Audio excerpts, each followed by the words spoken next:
Alright, so we're going to start a few minutes early today.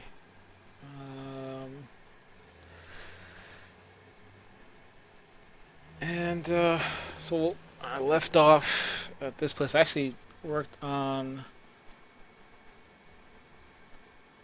a little bit. I added a couple layers, just some quick decisions I wanted to make before we jump into that and introduce myself. I'm Eli Minaya, an artist and writer based in New England. Which you can actually read in the bio down below. And I'm working on a piece for Angelarium, um, which is a collaboration that I worked on with Pete Moorbacher, who may be joining us later. Um, so yeah, here we go. So I'll show you those two quick layers I added.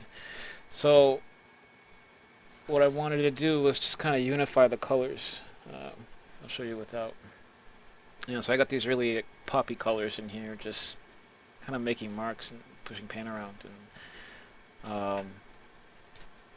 and it kind of sets the tone for everything. And once I drop that yellow in, it puts it in the same color space, which is pretty fun. And I cooled it down a little. We're gonna keep working on cooling down and turning the form a bit. So here we go. You may have just seen my dog walk by.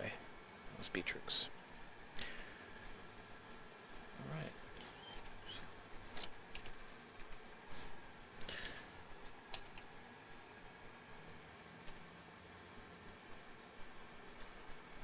And if you got any questions, go ahead, throw them up in the chat, and I'll do my best to answer them. Let's see what color we got here. All right, so we have this nice gray, which actually I'm going to erase a little out of here. Move that red back in there. Yeah, so this part, I'm gonna solidify a little bit more of the form. So you're gonna see a lot of these like kind of rough shapes, like in the arms and the hands, hopefully come together. And we're gonna make something out of this space here too. I think I've been focusing a little too much on the torso. I think this area's been a lot of fun to paint, but it's time to move on. Kind of bring everything up to the same level.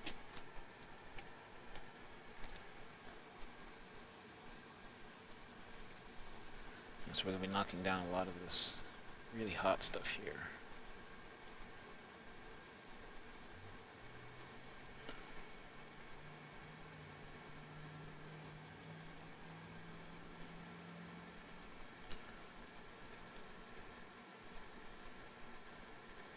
And knocking out some of these shapes too, actually.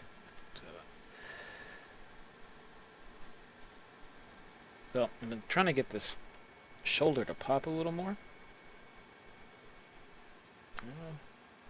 So you can see it pulls away from this collar area, but it's been a little tricky.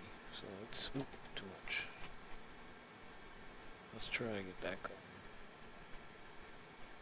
I think it needs like a really warm color to just set it off. And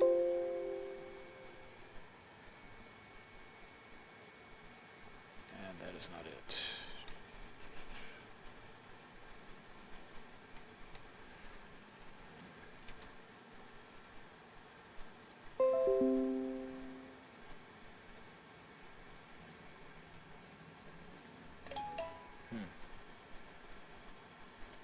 Let me throw all that on a normal layer. Actually, there we go. Some more of that red.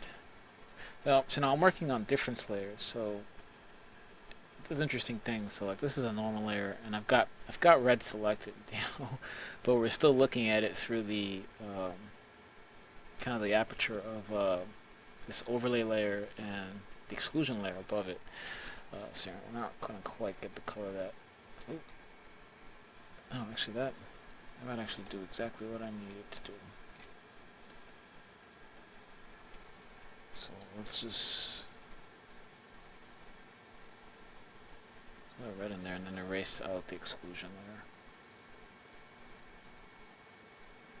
Alright, that's not bad. You may see a little bit of a more form here.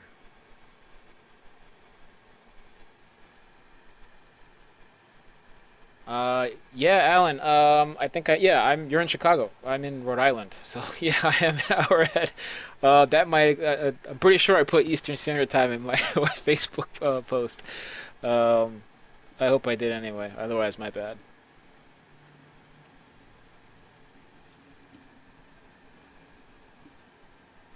Oh, hey, Adam. Yeah, the sun is there too. Thanks for coming by. So you haven't missed too much. I've only been working for a few minutes, and we're a little early. Um, we got. Let me show you. So we'd started at this point, minus that bit of red on the shoulder, and I just dropped in a unifying layer and some cools. I'm going to start turning the form and kind of refining some of the anatomy here, which needs heavy refinement. My work starts out pretty bare bones, and I try to kind of find it along the way. Um, so like that, I don't think that shoulder's even in the drawing. Uh, it's a constant problem solving. But I am really happy with that shoulder actually, so we're gonna move on from there.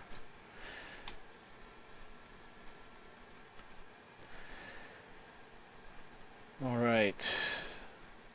So, yeah, all right, there we go.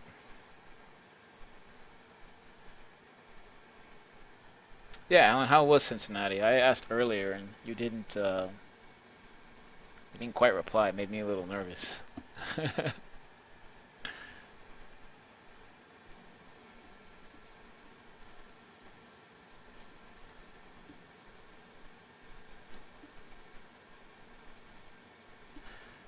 we're gonna throw some hot spots in here, um, which will kind of help make the shadows pop later.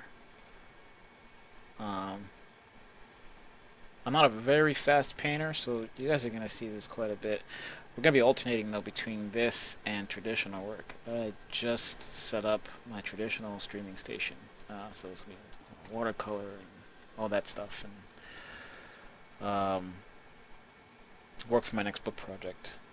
So a lot of inking, actually. You see a lot of that stuff.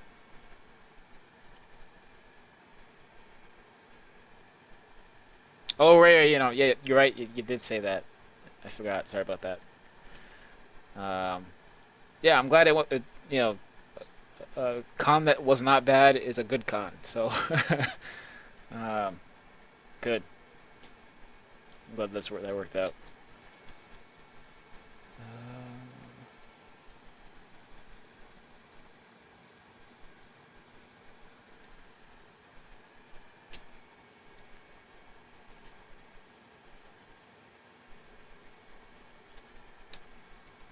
so this area here, I'm actually, I mean, um, I've got to do a better job at fleshing out this because right now this looks like just his guts exploding. So I need to kind of better work that out. This is a repaint of Hakma from the Emanations, the first book in Angelarium, and he's got this kind of um, like I had designed this interesting cage, rib cage area, like it looked like an actual cage. And I've moved a few of the elements around. For instance, in the original design, the orb is floating in the cage, but I kind of wanted it to be more, I don't know, holding up the upper body a bit. So, but I've got to flesh out a lot of the shapes that are in here. And that's going to require a bit more value and temperature division. So I'm going to get in here and drop some shadows.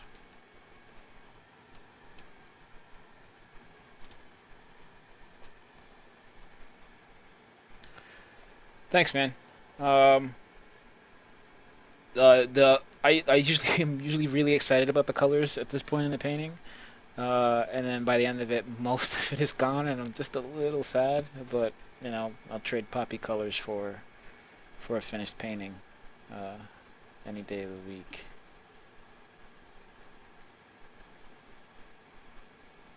But yeah, I haven't had a chance to paint since before fucking Gen Con.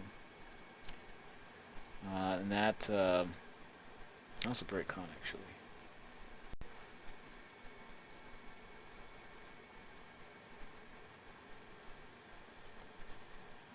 So I'm gonna drop a normal there. Get some hard shapes in here.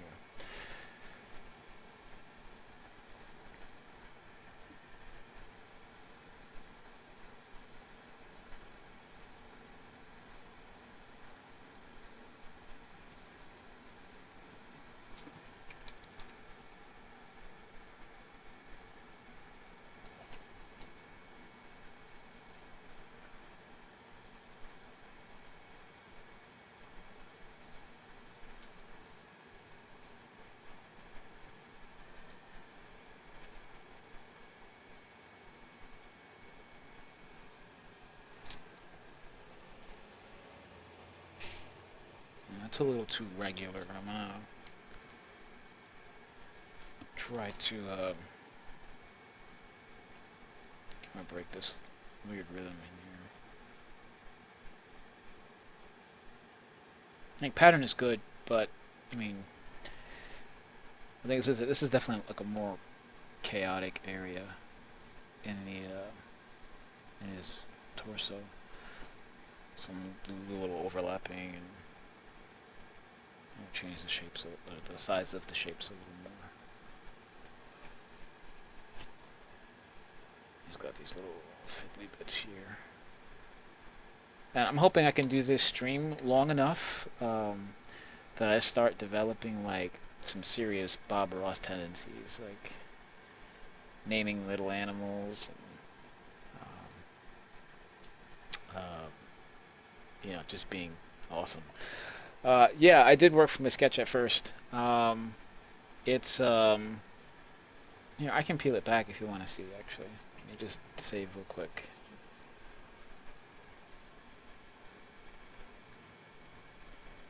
You don't have to go all the way back. I think there's I duplicate the sketch through the underpainting process pretty frequently.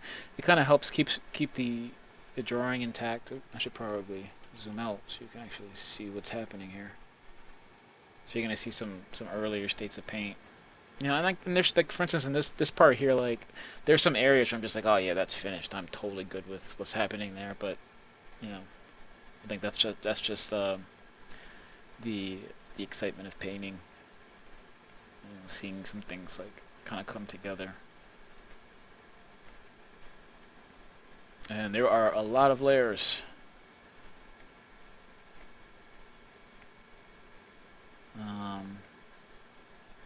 Yeah, and I go through this long underpainting process for the sake of figuring out my temperatures, making corrections to the drawing, to the gesture. All right, so that's a pretty clear shot of the sketch. And and like like the sketches are always fun to make. Because like that, the sketch is pretty consistent in all the techniques I work in. I start that way with watercolor, with digital inks, all that stuff, and and so I Pete and I, I'm sure I think I just moved that. Pete complains about it all the time. He's like, "Oh man, you should just finish the sketch." I'm just like, "That's what I'm doing. What are you talking about?" He's just he digs my ink stuff more than anything else I'm doing, which is it's great. It's flattering, but I want to paint, and the ink stuff only goes so far. As far as like keeping me engaged in my work, like I need to be having fun and learning stuff, and I can't do that if I'm doing the same stuff over and over again. I am erasing on the wrong layer.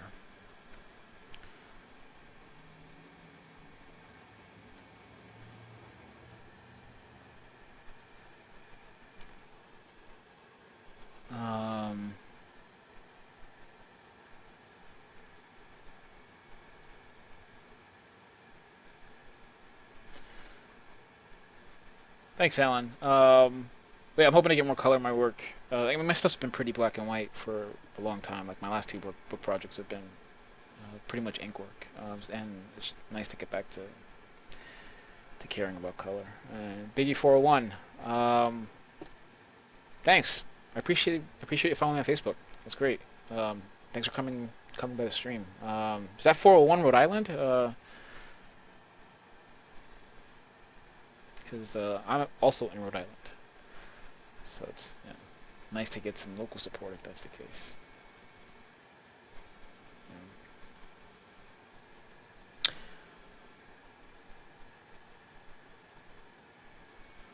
All right, let's see here. All right, so I started futzing around with this kind of weird rib cage. Oh, Travis! Oh man! Holy crap, Travis! Oh man, I haven't seen you in a minute. Oh man, I hope things are good. I saw on Facebook you got a family. That's great. We should get caught up at some point. Get a drink or something. If you want to PM me on Facebook, we'll set that up.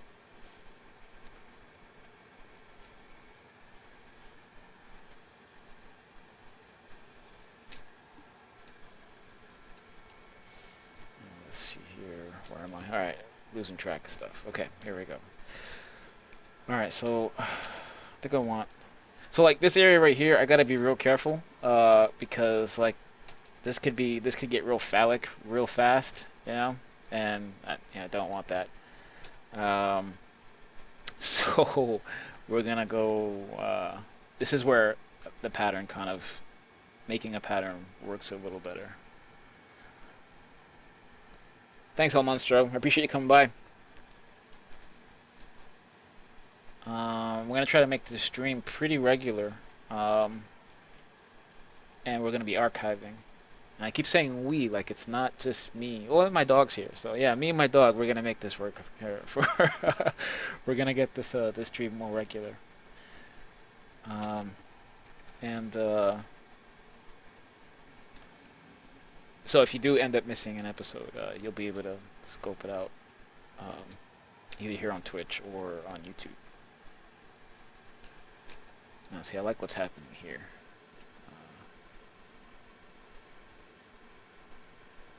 Yeah. So, a pattern will kind of help lead the eye as well, which is pretty fun, and can help make your point. So let's go back. Let's look back on that. Yeah, that's pretty good. But yeah, now I got to start turning the figure and dropping in some shadows. Oh, Travis, you're in Nebraska. All right. Well, cool. I hope that's working out. If you're ever in Rhode Island, you know to look me up. Um, and thanks again. I appreciate you coming by. Yeah. Let's see here.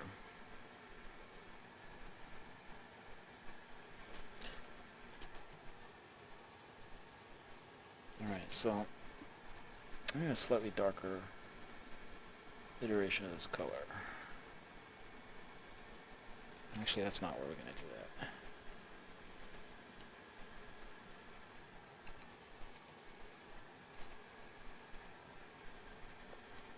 No, I like testing colors this way. I'll throw on a difference layer just to kind of see what's gonna happen when I put a color down. And it's like this really interesting kind of I don't know, palette, I guess. If I'm not seeing any colors I don't like in there, I'll flip it. I get some nice blues in there. Actually, that's not bad. I'll pull that blue out. See what that does. Oh, look at that. That's interesting. So that might actually be a really nice hot pink for the this rib cage here. It's a little too dark. Let's see what this does again. Ooh, look at that.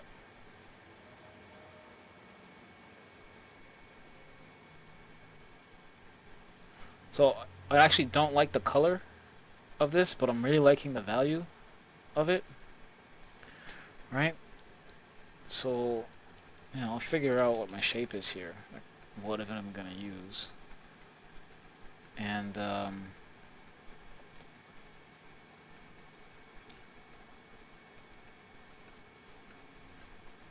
and then just like move it around and See what it does here.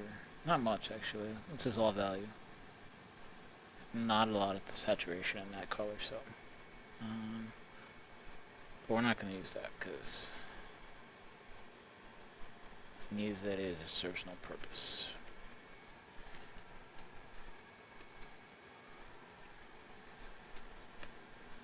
Alright. So I mentioned that when I was working on this one, a lot, my first in the last stream, there's there's a a very specific challenge to working in difference layers. Is like so I have this real bright red working right now. You have to spend some time kind of searching for your colors, which is a lot like what I just did with the that palette searcher. Because you never really know what's gonna come out of this. Because it's always gonna change, um, which can be interesting. But it kind of there's information there. It's a lot of it, and it's jumbled, but it'll tell you what needs to be warmer, what needs to be cooler, what colors are working, what values are working. I'm kind of meandering a bit, so let's get a little bold here.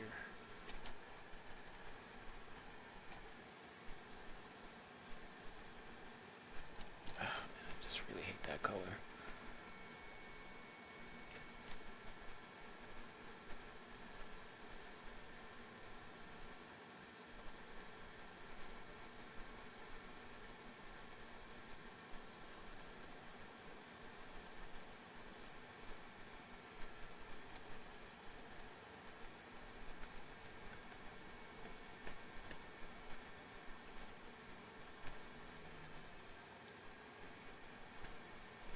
Oh, that is not right.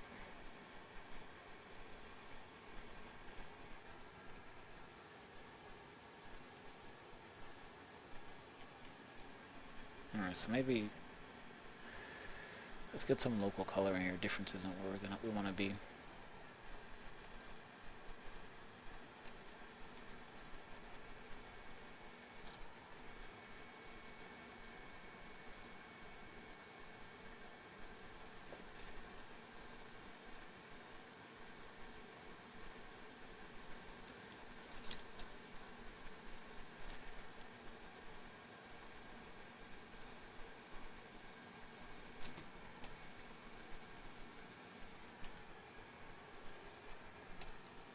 And if you guys have any questions about what I'm doing, please ask. I like talking. Obviously, I like talking about what I'm doing when I'm painting. Um,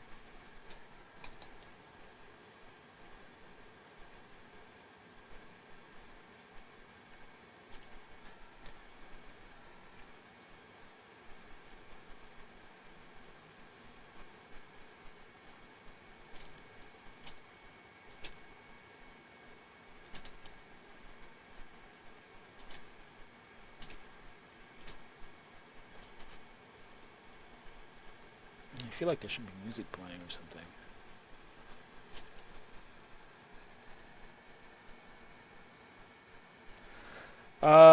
I tend to always work in different layers, occasionally exclusion layers. My last layers in a painting are usually difference layers, and it's like there's something about different like so. All right, I'll show you real quick. There's something about the white that a difference layer produces that is just sexy, honestly. Like it's whiter than any white you could really paint in Photoshop. It tends to glow because for whatever reason, uh, like I don't know, the frequency is higher. I don't know what it is. Yeah, Alan, you're right. Yeah, I I took a stab at it when I first started to stream to see if I could have music playing in my headphones without you guys hearing it, and that's just not gonna work. So and then I thought about doing that. Like there were song requests. Um, People seem to enjoy that, and then I'm not really controlling that, and that's fine too. I don't really care what I'm listening to when I work. But I'll look into some options and figure that out. All right, so back to what I was saying, the white that you know, um, different layers produce, is something really to behold, right?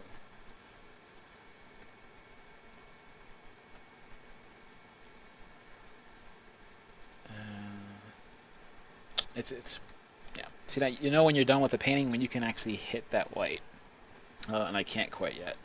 Just not enough paint on the canvas. Um,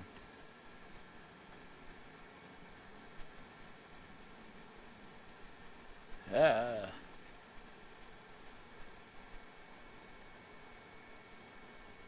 do like that blue though. Let me.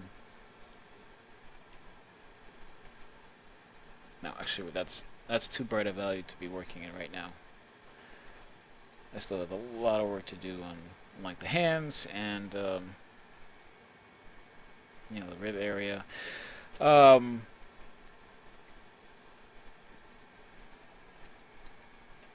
yeah, painting takes me a while. Which is I guess kind of good for you guys because you're gonna see all of it. Hopefully, provided you care to tune in.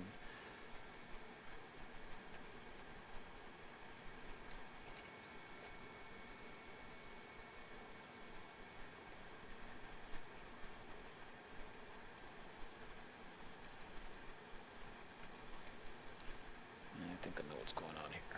I'm trying really hard to like make solid decisions so you guys can see. Um, but there's a bit of randomness that happens in my work that I kind of just gotta let happen. So you're gonna watch me play for a little while. I guess I'll. I don't know. It's a good question. I I tend to have a palette in mind, always. However, it's usually the same palette, and difference lets me kind of move away from that pretty quickly. I'm, like I'm a junkie for that kind of weird teal blue, and it's and it tends to just find its way back into my paintings all the time. Difference lets me kind of futz with that because like I would never in a million years choose this green, right? Like that's a gross green. I hate that green. But that's not going to be green. Even if I leave it there, it's not going to be green for long. In difference. So it'll difference lets me get me kind of keep things interesting. Artifacts, yeah. I tried that when I was oil painting. Like I had this a bananas palette. It was I don't know, like 30 colors or something like that. Like really nice colors, one of my painting teacher, um, you know, about 8 years ago, paints that way, and uh, and he does amazing work. But like, you give me too many options on the palette, and I don't know what to do. Oddly enough, in Photoshop, you can reproduce just about any color, but you don't have they're not there in front of you, So like you're not gonna see a color that you're not gonna use. You have access to the colors you want to use, which is kind of neat. Um, yeah, Adam, I took a look at that dragon piece you put up on Instagram today. That was pretty cool. You gotta push those values, man. Like get those deep, rich darks in there. Um, really push that form. But solid drawing, man.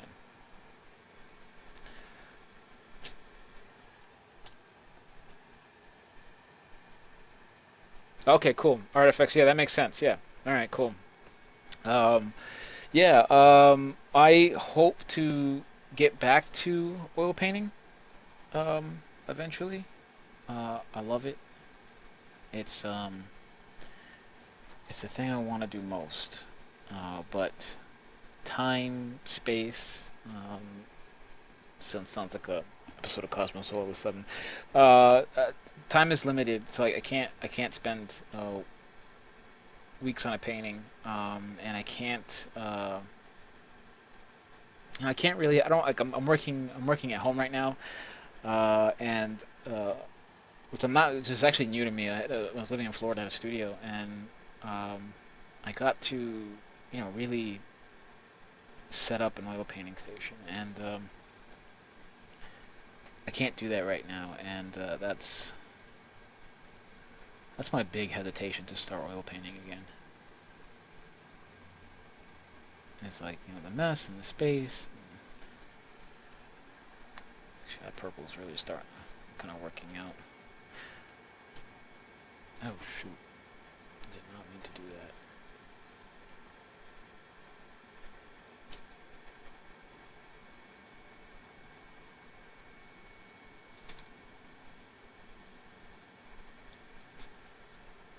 And some of my favorite things to do in difference layers actually is this straight line. That's a bad place to do it, but you see it in here a little bit. Like it feels like you're taking a finger and just like running it through your paint, and like it's kind of fun. Difference has kind of been the only um, uh, kind of way I've been able to simulate mixing paint.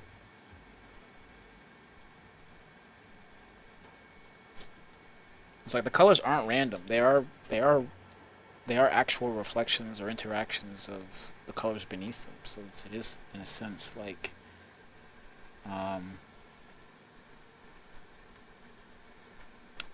like mixing paint.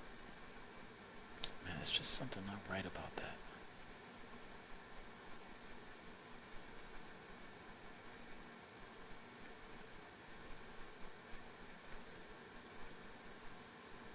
I'm gonna turn some stuff off.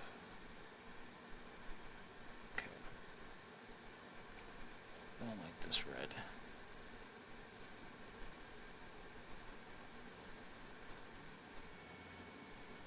Then knocked back something that didn't need to be knocked back. Yeah, booting up Photoshop is a lot easier. Um, I I think I mostly miss the romance of being an oil painter. Like studio and paintings lined up against the wall, the smell of linseed oil. You know, if you have good window, you can get north lights, not north lighting. And just like this space that is specifically for this one activity. It's a very romantic um, kind of work. And out of that, we're back to where we started. Ditch that layer. Um,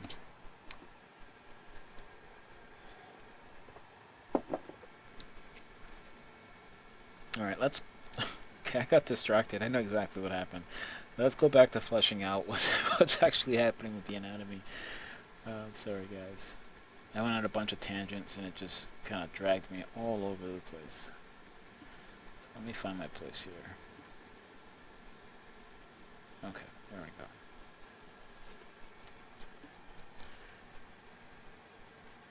Yeah, streaming and talking is gonna take some. Oh, sorry, streaming and painting and talking is gonna take some getting used to.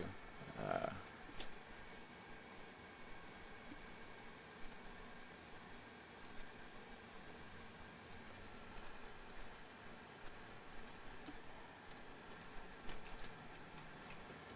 I gotta remember there's stuff on this layer I can't afford to erase.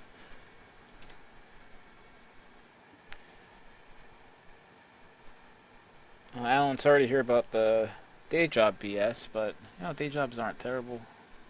Yeah, I just took on 2 more day jobs, uh, but this is for purpose. Um, Keep you fed, clothed, and in paint.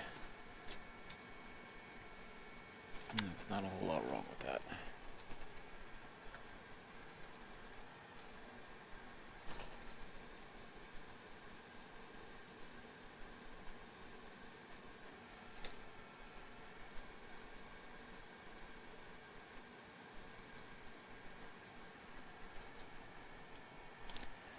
I just started teaching at a couple schools actually, Adam. Um, I teach a class at Tufts University, and I teach at a high school, private school in Providence, Moses Brown School, where I teach, teach art to kids, which is pretty fun. And Alan's back. Awesome. I don't feel normal unless Alan's around. I don't know what it is. Guy's got a real calming aura. It's very weird. Well, we were just talking about day jobs.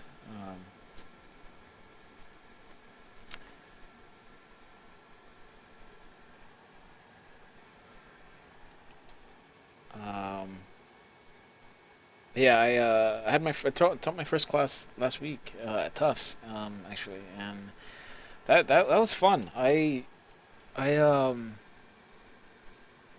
wasn't expecting the students to be so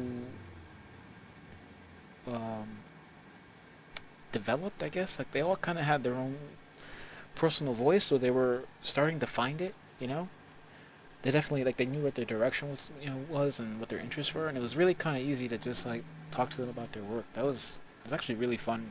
I had been told that it was an intro class, and and it's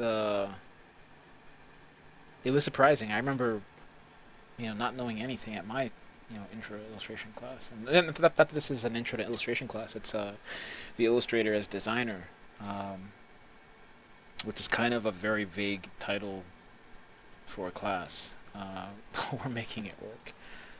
Um, I'm gonna pop this arm out. This thing needs some focus.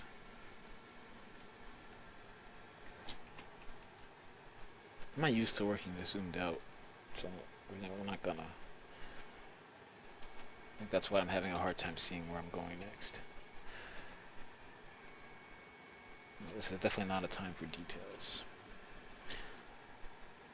Yeah, Alan, if you don't call me more, I'm just gonna put like a little scrolling banner on the top of my screen, and with your phone number, so that Twitch users can call you. So long as your phone's getting used, I will do this.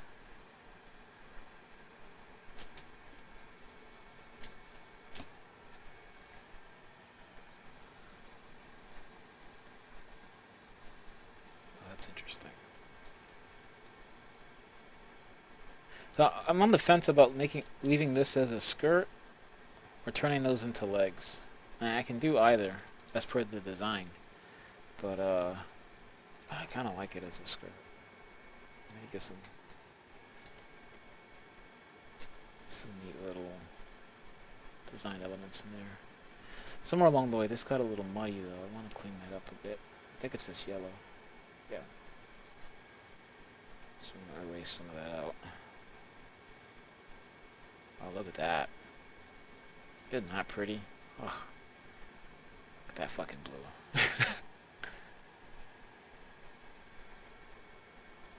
um, no, Alan. Just naysayers. No. In fact, if you want to practice your ability to berate and critique artists, call Alan and just lay into him. Just, you know, question his value structures and yeah. It's a little too much color actually. This wipe off. So bring that back a little.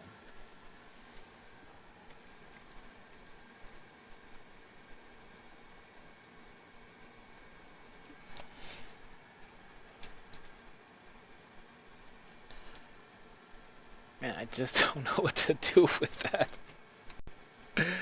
I really like that, but shoot. Let's see what it does up here.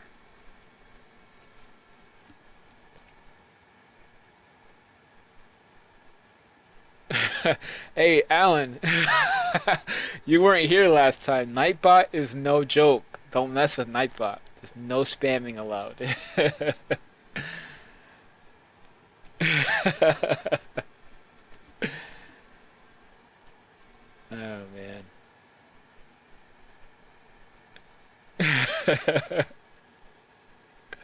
Yeah, Nightbot got a little aggressive there. Oh man.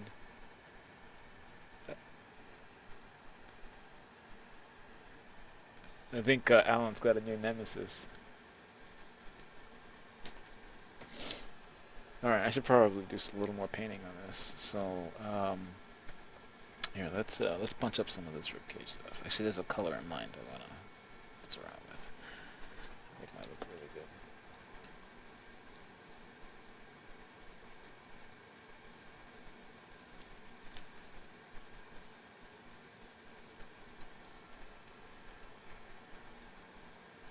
I had a teacher who'd say, when you're lost in the woods, just be bold, pick a direction. And I was always lost in the woods in his class. Like, I'd be struggling, and he'd come over and he'd add like 5 or 6 brush strokes and take my painting in a different direction. And he'd be like, "All right, you see where you have to go now?" I'm like, "What? What? What have you done?" I'm so lost. um, and That kind of helped me learn to think on my feet a bit.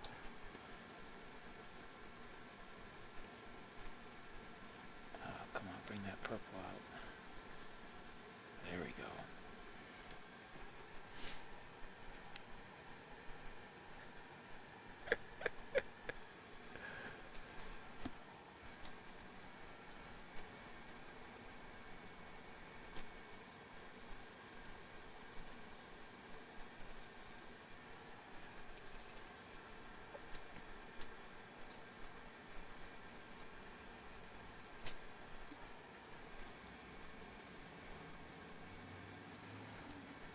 And if I suddenly get very quiet, uh, just say something in chat, and I'll perk right up, start talking again. I'd love very much to make some headway on this painting.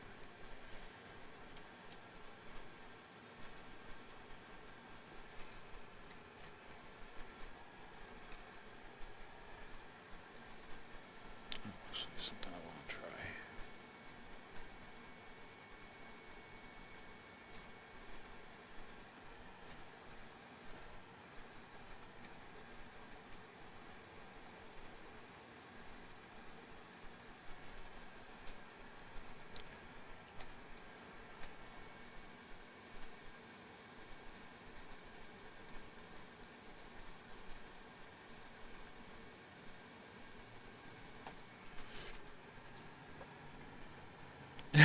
Nightbot has you scared. Come on, Adam. You're gonna have to be made of tougher stuff if you want to be an illustrator. There are way scarier dudes in the art industry than Nightbot.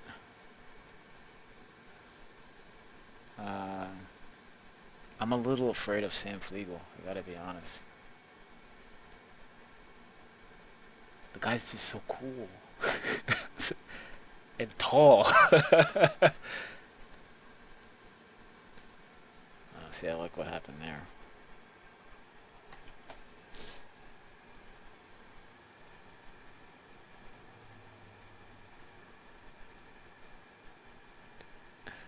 Thanks, Ada. Uh, Actually, this is my favorite brush. I paint with this all the time. This thing, this thing does the trick every time.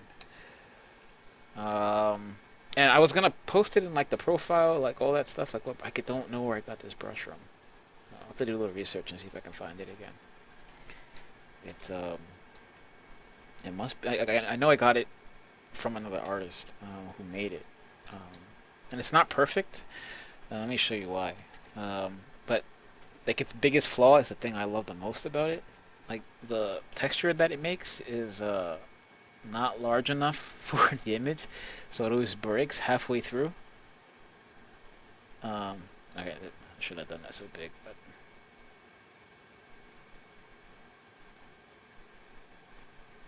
all right. So that was a terrible. That didn't actually do it what I hoped it would. Give me a second.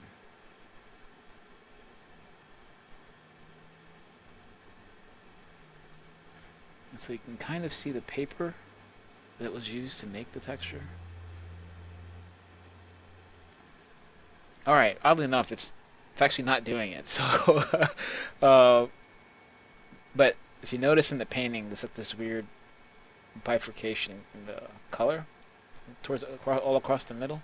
And that's from painting with this brush. Um, and so you always got to kind of fight it a bit and fix it, but it's my favorite fucking brush. Oh, man, I really like that purple.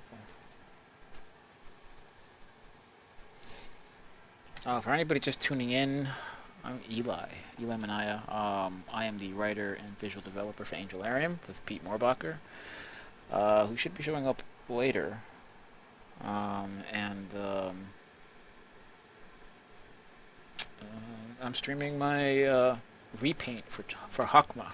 We're working on a revised edition for the first book, for the Book of Emanations, and I was like, what better opportunity, to address some of the designs, than now, I can make new emanations, which I'm very excited about.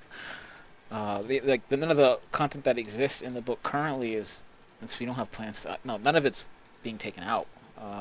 But we are going to be making some changes to the story, some light editing, um, and we'd like to launch it with maybe a few new pieces from each of us, maybe even a few guest artists. We're not sure. We're still working out the details. Um, but yeah, it's man, we're gonna follow. I'm gonna keep doing this circle thing because that's just fucking sexy. Um, yeah, so we're still working on all that. God, I don't know what the hell's happening with that, but that's just pretty. um, so yeah, so this is a piece for that. Um, Pete is actually working on art for the next book. Um, not for book two. Art for book two is finished. He's doing art for book three. Uh, I'm writing book two currently, so it's ways off. Now Pete's kind of a machine, so he's got a head start.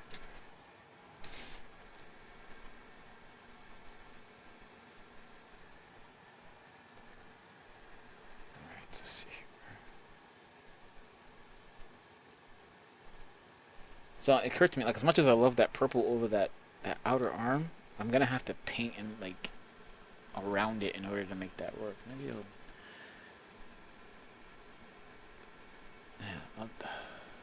I don't want to turn that off. I'll come back to that. So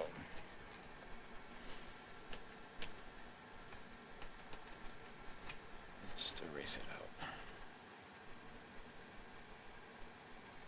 Because that arm needs to be fleshed out before I start writing this ornamentation. That's really all this is ornamentation. I think it's pretty, so I want to put it on. Yeah, Adam, I have 7 pieces in the Watchers book, which are repaints of Pete's designs. We kind of flipped it a little bit, um, with the second book. So since a lot of the Watcher stuff was already made, um, and like it's a completely different um, design core for that book and for that story. The content is different. Um, then so I was able to kind of riff off Pete's, which was different for me. I'm not used to following anybody's lead, um, and so we went through a lot of revisions because Pete's work is very intentional. So I mean, so is mine, and I think that's part of the conflict that we had. Um, is that like we don't make the same decisions. Um, and so like things that I thought were the point of his paintings weren't, and he had to kind of like help refocus me on what the point was for his, and which helped honestly. Like I think going into it, Pete assumed that um, like Pete and I had a lot of conversations about the emanations that resulted in his paintings, and I don't think he remembers them. So, like when he sat down to do his paintings, he had hours of conversations about the design theory and the content and the symbols, um, and um, whereas he gave me a list of names for his, and I had to kind of figure that out on my own, and I screwed up. Well, not screwed up, but like didn't understand quite a bit at first, and so I had to like kind of track him down. And, hey, hey, hey, what does this mean? What is this thing supposed to look like in 3D? Or, which was different. But I'm happy with the work we came up with. Pete doesn't know, but he's a pretty good art director. Um, he's really good at getting people back on track. Um, yeah. It's always fun to work with Pete. All right, so let's get in here and work on these hands. So I hope that long answer satisfies your very simple and short question, Adam.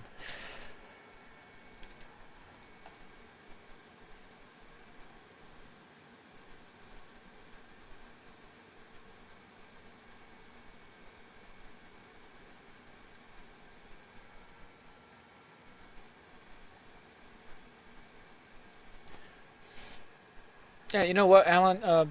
Me too.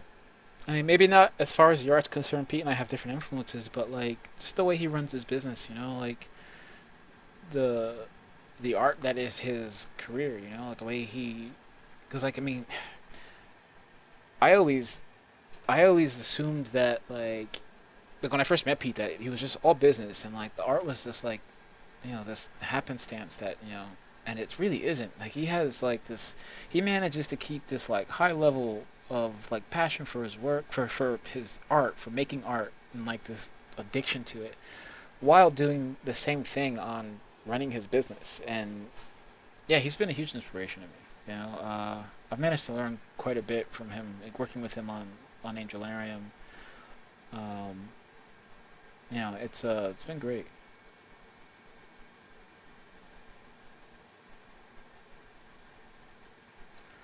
Um,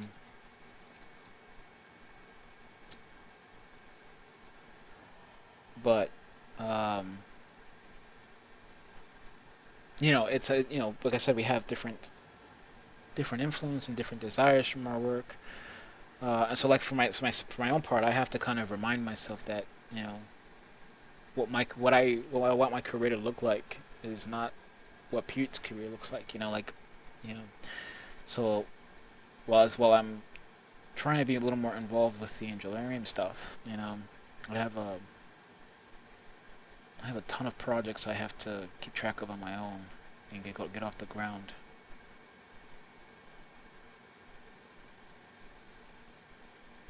Yeah, I'm really happy with that purple. No, I kind of don't dislike the hands now. A few of the watchers are on the site, Adam. We revealed a few of them during the Kickstarter, and those are what is viewable on the website. Though I kind of want to work on them some more, so I don't know. And Alan, don't lie. I'm not an inspiration for you. I'm just here to stroke your ego, man. You work so good. Oh my god. What the hell, bro?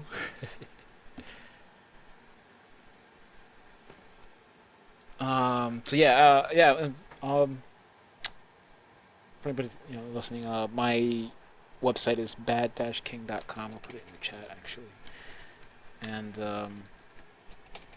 you guys can take a look at some of my other work. And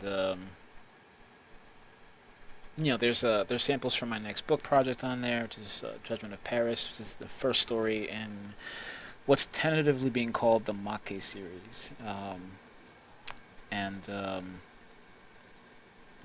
we got a Kickstarter coming from that as soon as we get numbers back on the cost to print. Oh, I've done something bad. Man, so there's a button on my keyboard that keeps resetting my colors, and I don't know what it is, and I just lost that fucking purple. Let's see if I can. It might have been white. Nope. Alright, well, that was short-lived. This is also another problem with difference. It's kind of like mixing that perfect bit of paint on your palette and then not being able to remember or figure out what you put into it to get it. So, yeah. It's probably a yellow, now that I think about it. Since this thing tends to work in complements.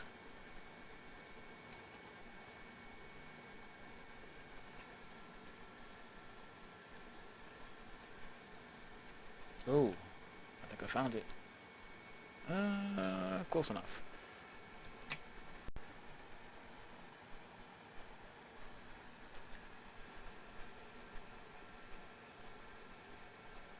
Thanks, Adam. Gen Con was a lot of fun. It was nice to meet you too. I really hope you're doing your homework, man. Um, Pete doesn't look at a lot of older artists, but you should.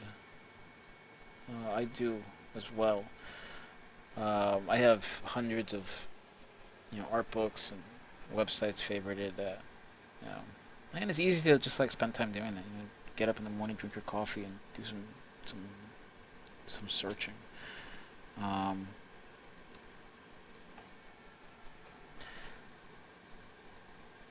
yeah, but you should do your homework, man.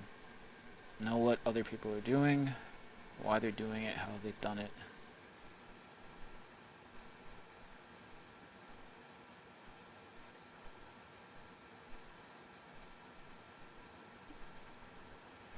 You know,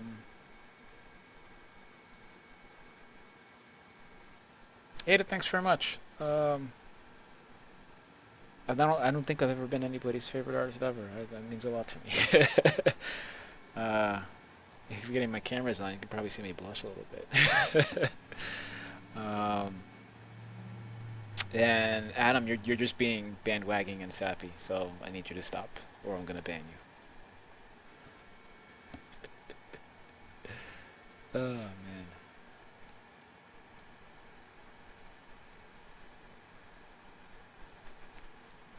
No, don't. I mean, you should do studies, sure, yeah, but like, just look, man. Just find them. Figure out who they are. Get influenced just by looking. Learn to look. Learn to figure out, some of their decision making. Um, you know, learn from looking for now until you can start doing, master copies and that sort of thing. Uh, that stuff. Just looking is so important. Just knowing what's out there, the different kinds of art. Like I remember when I first went to school, I was like, oh man, I want to be a concept artist. I want to be, you know, that dude I saw on conceptart.org or DeviantArt or whatever, right? And I get to school and I get this great teacher, Joe Teal actually, mean son of a bitch, but but a great teacher, good friend too, um, and he showed me all kinds of stuff, fashion illustration, editorial illustration, you know, and fuck, that stuff changed my life. Like the first time I saw David Downton's work, oh no, I'm gonna put up some David Downton. Give me a second, cause holy fuck.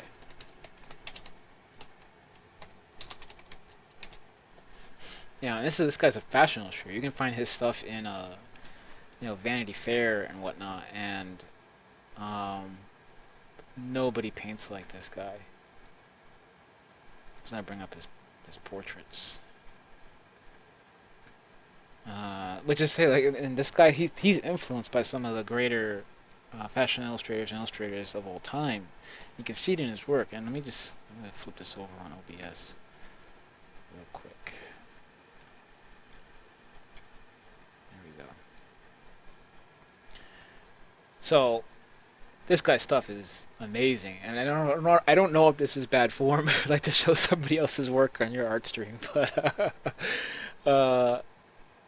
David Downton stuff, it just knocked my socks off when I was in school. I was just like, oh my god, look how spare that is, and there's still so much information, like so good. Um, you know, it's all watercolor and ink and just gorgeous stuff. So that's our round for a short show and tell. We're gonna take that off real quick before we get in trouble.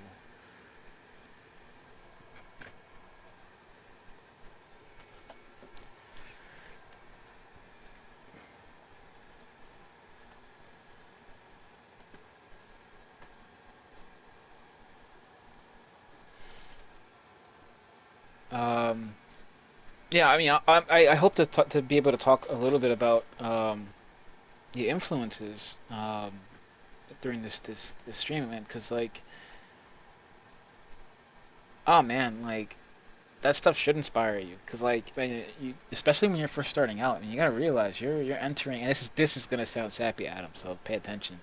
You're entering a long tradition, like none of us go away really. We all become kind of part of this thing that is illustration or art, fine art or whatever, art with a capital A. You know, um, we never go away.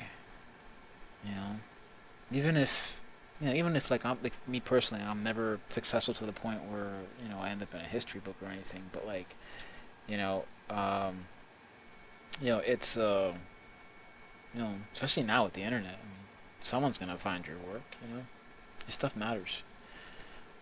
Because of that, guys who came before you should matter as well. Um, Aside from being great teachers, just by having existed. So Adam, yeah, do your homework, man. Get out there, look at some art. Just get on Tumblr or something. Just put illustration in as a tag or something. Go to a bookstore. Goddamn kids don't read anymore. Let's see if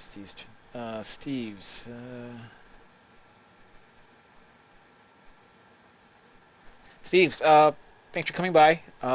It's a good question. Yeah, the Gen Con Dragon Con thing was an experiment. I had done a few smaller cons, like split booths with other people, to kind of before, and it was never really fun. And but I think being there, repping my own art, and and Pete and Mine's book and whatnot, kind of really changed how I feel about going to cons. And yeah, the intention is the expect the plan is to do more. I'm gonna be at New York Con this year, in a week. Um, but I'm there as part of a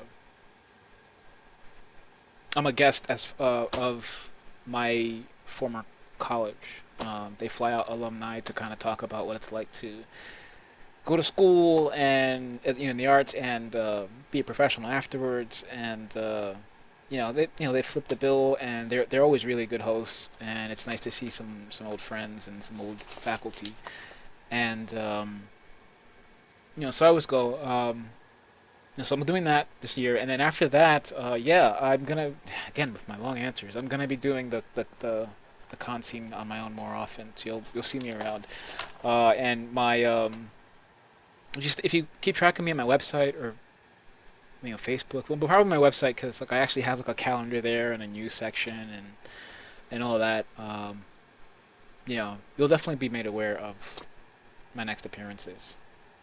Um, but yeah, I think it's so late this year. I mean, it's October practically, so it probably won't be anything till like the middle of next year, um, unless I get lucky and can get some of these tables early on in February and March. We'll see. Stay tuned. And yeah, and the stream's a good place to hear about what I'm doing too, because I gotta feel the dreadful, horrible, awkward silence somehow. Um, but yeah, back to what I was saying about influences. Oh,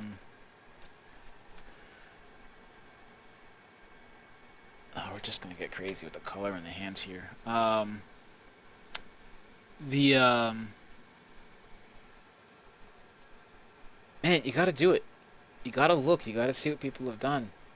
That stuff is there to be viewed. It's there to be learned from. Um, so I would suggest to anybody interested in mastering their craft to do so. You know, if you care at all about what you're doing, you should care about who else is doing it. And that maybe was a little too lectury, but that's how I feel about it. Um, yeah, I had some really good teachers, and that was one of the first lessons they imparted on me was, you know, just because it's old doesn't mean it's bad. It also doesn't mean you can't learn from it.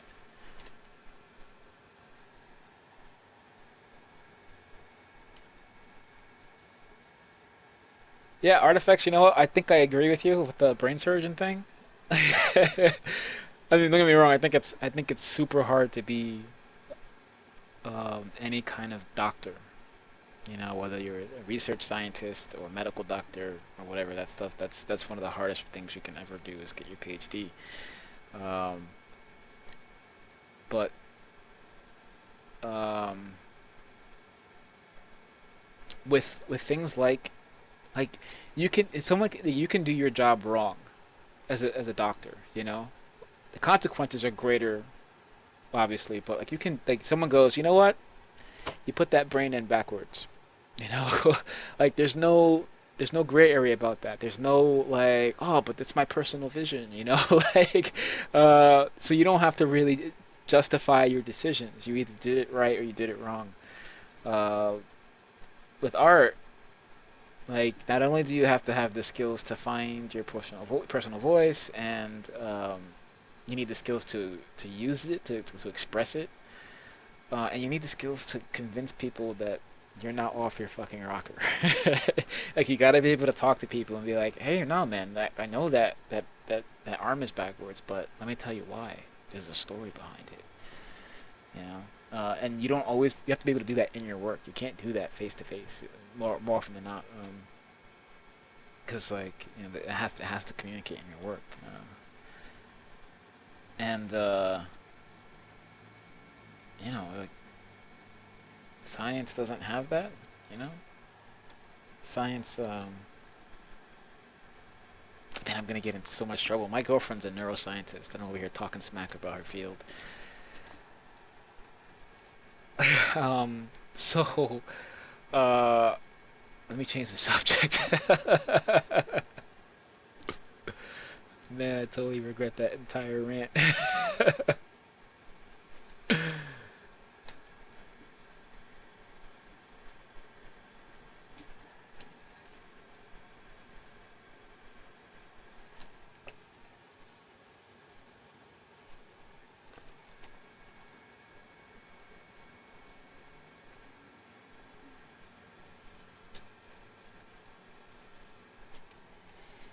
I'm actually feeling a lot better about these hands now. I'm starting to see them.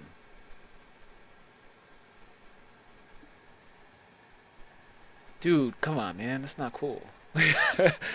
See you at your funeral? What makes you think you're invited, punk?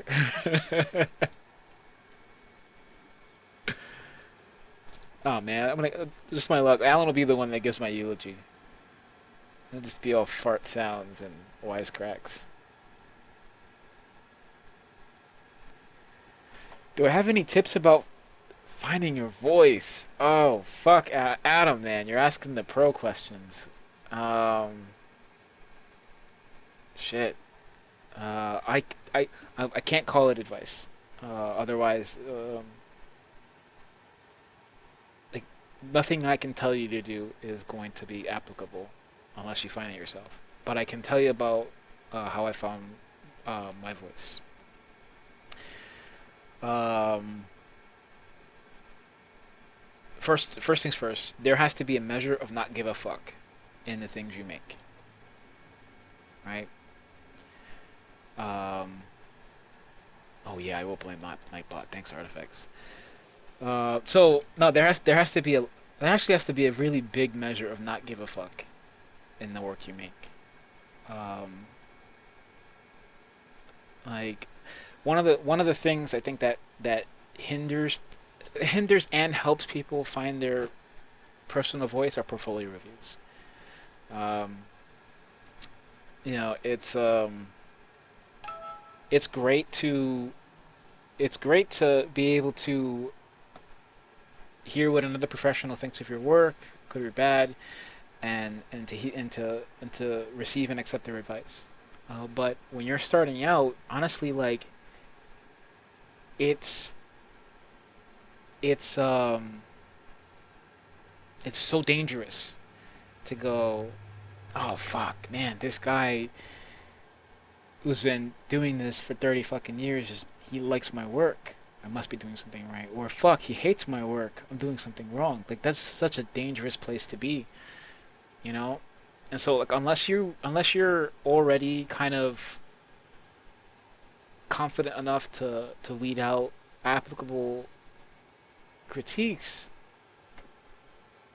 it's gonna really be really, really hard to figure out what's right for you. And the thing is that the only way to do that is to get out there and get portfolio reviews. Like you need as much feedback as you can get. This is the double-edged sword part of it is you need that stuff. You need to figure out what everybody's saying about your work, and then you need to kind of go through it all and be like, all right, this makes sense to me. This feels right. And sure, this amazing artist said this, but you know what? I don't think he's right about that. You have to follow that feed and forget who they are. Just remember it's all just words.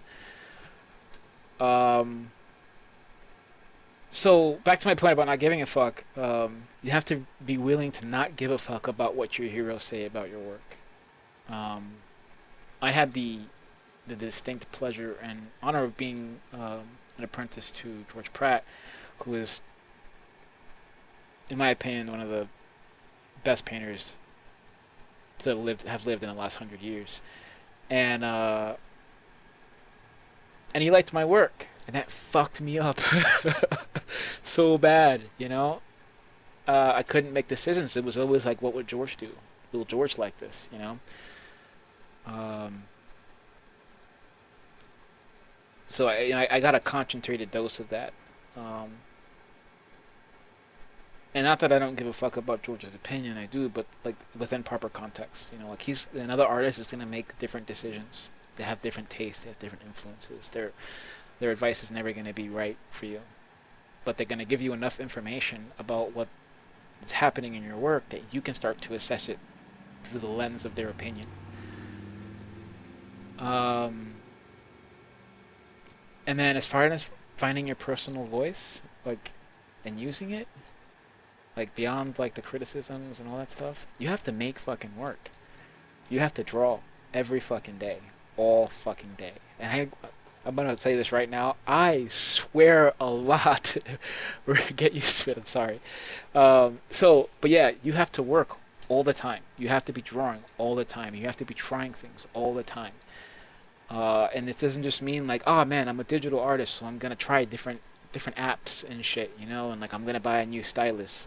No, I mean, there's a little bit of that, but that's like digital art is just a small slice of art making. That's only one way to do it. You know, get out there, get yourself a little watercolor set, get some fucking charcoal, draw from life. Always draw from life until you can do it out of your head.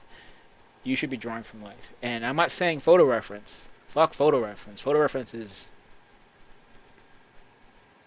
I can't use photo reference. I don't know how to divorce what I'm seeing, so I end up just copying it. So I'm not the person to talk to about photo reference. But draw from life. Until you can draw it out of your head, you should be drawing from life. If you need a model for an illustration, hire one. If you can't afford it, get in front of a mirror and then fudge the rest. You know, if it's a different gender, study up on your anatomy and imagine what you might look like as a woman. Cause do what you gotta do. Or go use photo reference. But the problem with photo reference is you still need that model. You're not gonna find good photo reference on Google. You're not gonna find meaningful, relevant reference on Google. Uh, you have to shoot it yourself. So again, you're still drawing from life. Um, so um, Sorry, I went on a little rant there. I lost track of what I was saying. Yeah, you have to draw all the time. Just draw. Draw, paint, make stuff, look at stuff, talk to people. But you can't quit. It's gonna get really fucking tough. You can't quit. There's gonna be times where you hate your work. I know I went through that period for a while. A few years ago I had a flat files just filled to the brim with work, and I was like, I fucking hate my work, and I was still searching for my personal voice, and I was like, this is all bad, this is all wrong. So I threw it all out. Like I emptied my flat files, I put it in a trash bag, put it in a curb, and went to sleep. Best thing I ever did, and the worst thing I ever did. You should never throw out your own work. But I needed that purge. Um, Man, now I'm just talking, not painting. Um, so like I said, shit. I know that all sounded like advice. I don't have any real advice for you, man, or tips. There's no trick to it. Just work.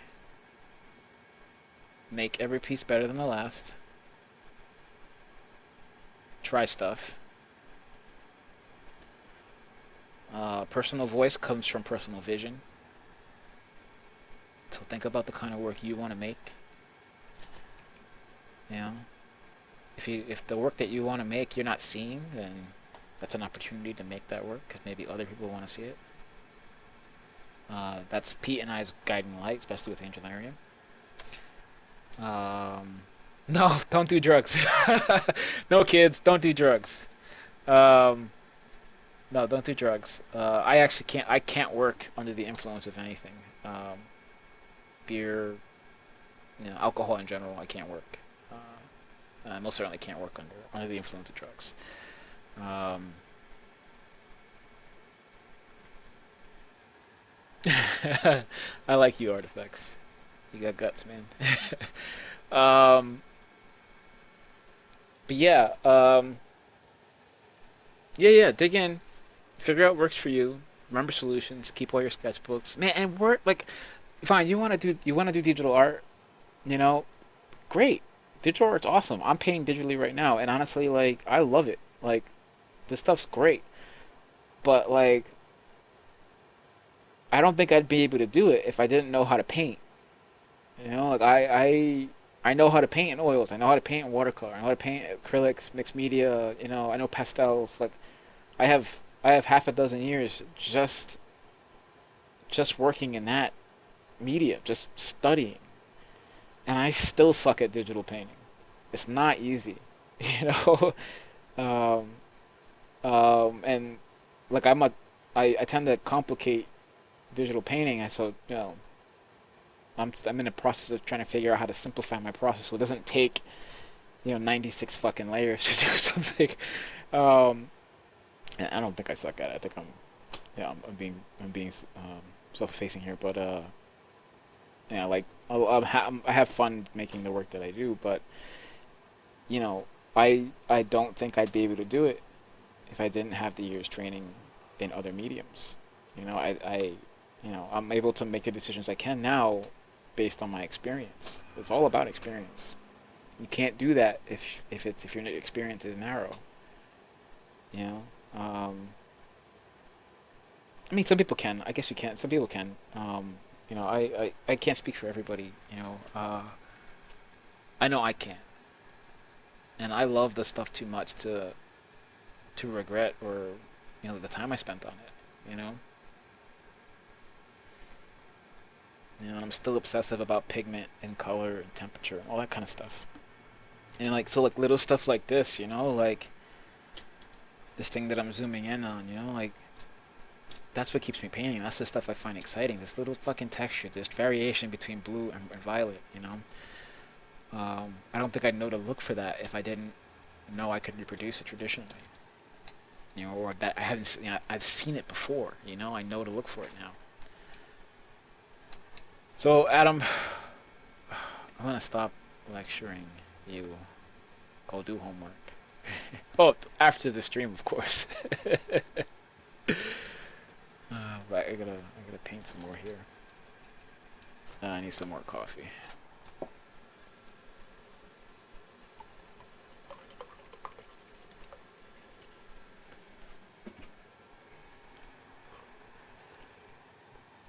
what's going on in chat here?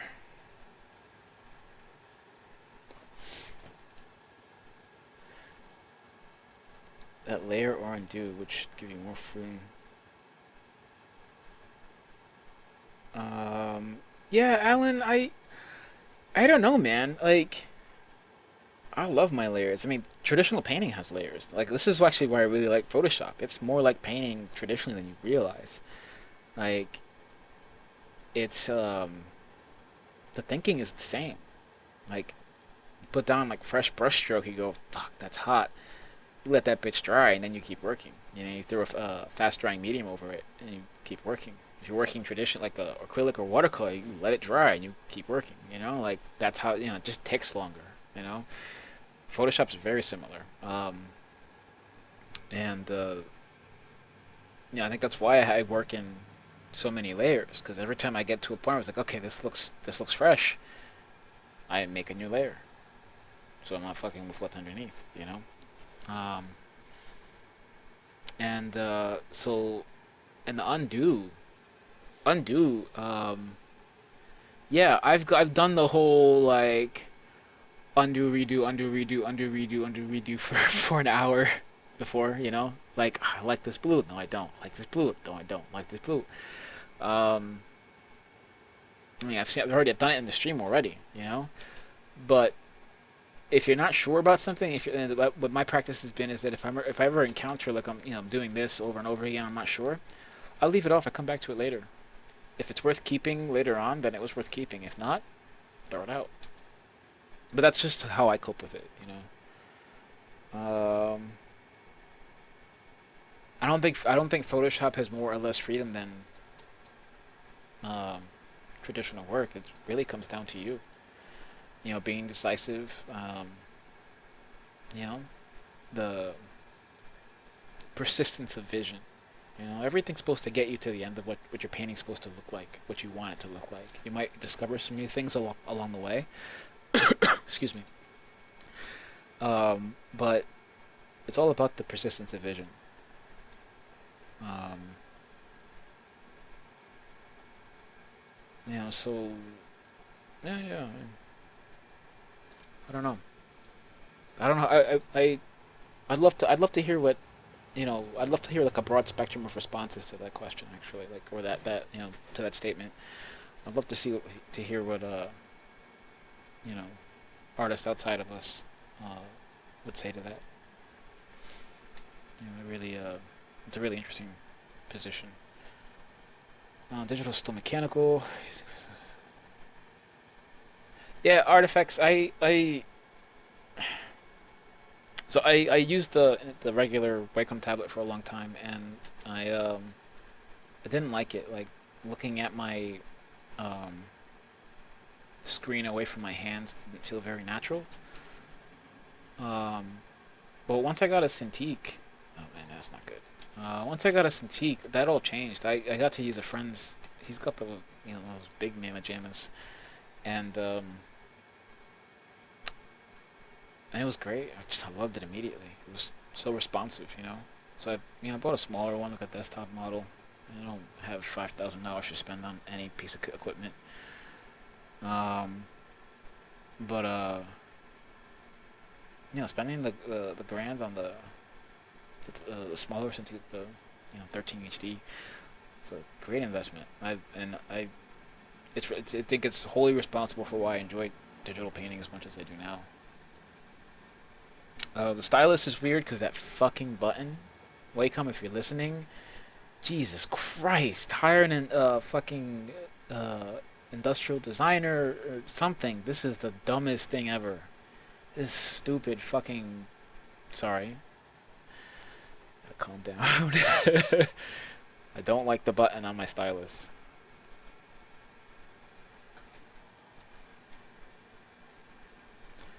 I'm sorry about all the cussing, guys. Alright, so I'm gonna try some stuff. I'm gonna see a couple.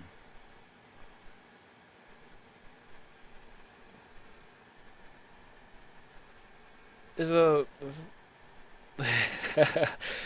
Adam, there's a little button on the Wacom stylus that lets you like activate stuff. It's like I get the convenience of it. Like, oh, I can put undo there and whatever, but I keep hitting it, as I turn my stylus in my hand. So like I can't use it. Like I turned off all the hotkey stuff. So now it's just this weird clicky thing that doesn't do anything. Um, and Adam, as for what's in this coffee, pure fucking awesome.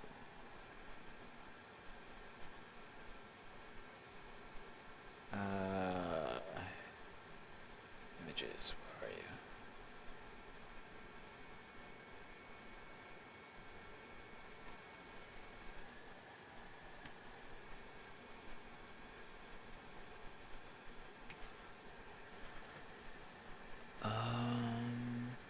So I like to do this throughout paintings. Oh, I've been meaning to use this one for a while. I love textures, and I collect them and I make them. I talked about this a little on the last stream. Um, so I had this excellent. I love it. Um, and There it is. So I make textures on my printing press and with various materials that I have lying around. Like this one is made of from ink, cold wax, and acrylic paint. Um, I hope this is the right size. Yeah, it's good enough. And honestly, when you can't think of what to draw, just make textures, man. Like, it's just some fun stuff that happens. And it's a great way to just kind of get the juices flowing. Alright, so we're gonna see what this thing does. And sorry, this is I don't know how it goes with other artists in their streams, but there's gonna be a lot of mayhem and experimenting in mine. So uh and like in the end we might just go back to where we started. I don't do screen printing. I never got the knack for it. I do monotypes and occasionally I do block printing, but mostly monotypes. Monotypes are just like painting. Like you get a copper plate and you make your picture with etching ink or with oil paint or both. Throw it on the press, a little wet paper, and you have an image. The ghost print is my favorite part. So let me show. I'll show you an example of something I did with all monotypes and a little bit of Photoshop.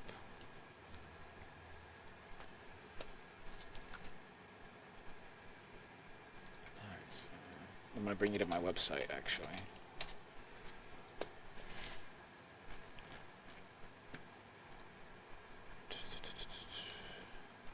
So this is my website, badking.com. Um, so you see, I work in a lot of different styles. They all kind of have a similar mark making and whatnot, but for the most part, um, you know, I've learned how to do a lot of different things. Like this is one that's done in different layers. This one was really fun to make. The problem to solve here was getting the value structure to hold with all these funky colors, so that you can still see that it was a face. Anyway, my point is, for monotypes, I made this piece with monotypes.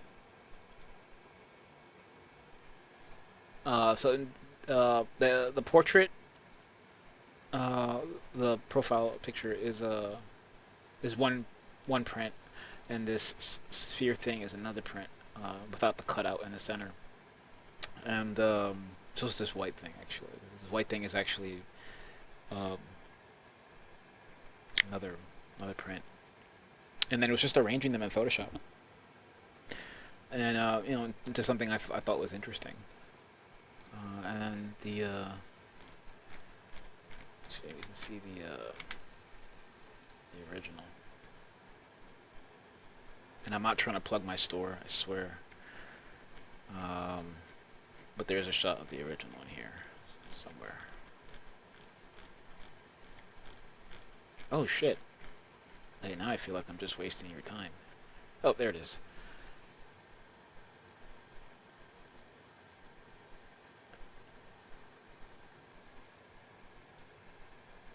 So yeah, so you can see like the print marks there, at the edge of the plate. and that kind of thing. But that's how it came out of the press. Um, and that process is just fucking delicious. I love it. And I've had my press traded up for a few months, and man, I think I'm gonna whip it out and stream that. I think you guys would love to see that. I hope you guys would love to see that because I'm gonna make you see it. I think next time. Um, I just set up a traditional streaming station, so oh fuck, I think that's exactly what I'm gonna do. Oh, I'm excited. Sorry. All right, let's get back to the digital stuff. All right, let me find the stream, the chat again.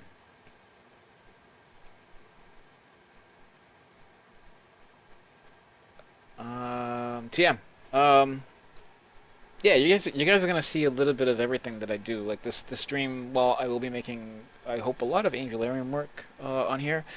Um, I will be flexing my muscles with oh, look at that. The traditional stuff. Um, so like, all right, so what this texture just did was, it feels like someone just smushed paint all over my fucking painting, and I fucking love it. So like the beauty about making your own textures is, it's like, yeah, I mean, it's a shortcut to a lot of stuff. Um, it's a shortcut. But if you're making your own prints, there's nothing wrong with taking that short. When you're making your own textures, there's nothing wrong with taking that shortcut. I don't know how I feel about people like, buying texture packs and that kind of thing. I mean, there's merit to, like, I trade textures with some teachers that I have had in the past. That one that the mean son of a bitch, who's actually a teddy bear. We've traded textures in the past. But like, I know I made every mark here, so I feel okay about this. The Unfrozen, thanks for coming by. Oh, that's a good question. Pete Morbacher is the inventor of Angelarium, actually. Pete Morbacher's been working on that IP for a little over 10 years now. I joined the project 2 years ago. Um, when we made the first book. So I can talk about a little bit about that. If you guys want to hear it, I don't want to waste your time either. Uh, so, well, I'm the writer and the visual developer for the first book. So Pete's paintings are based on my designs. 10 of the 11 designs, actually. Um, and and again, I'm the writer. Um, but yeah, yeah, that's the long and short of it, I guess. Oh, artifacts. You want to hear more? Okay. So Pete and I met at New York Con, um, and we got to talking, and we've discovered really, really quickly, like within like the first few minutes, that we both kind of like had um, kind of had similar instincts for art and art making, and like we both, liked the same subject matter, and it was very immediate.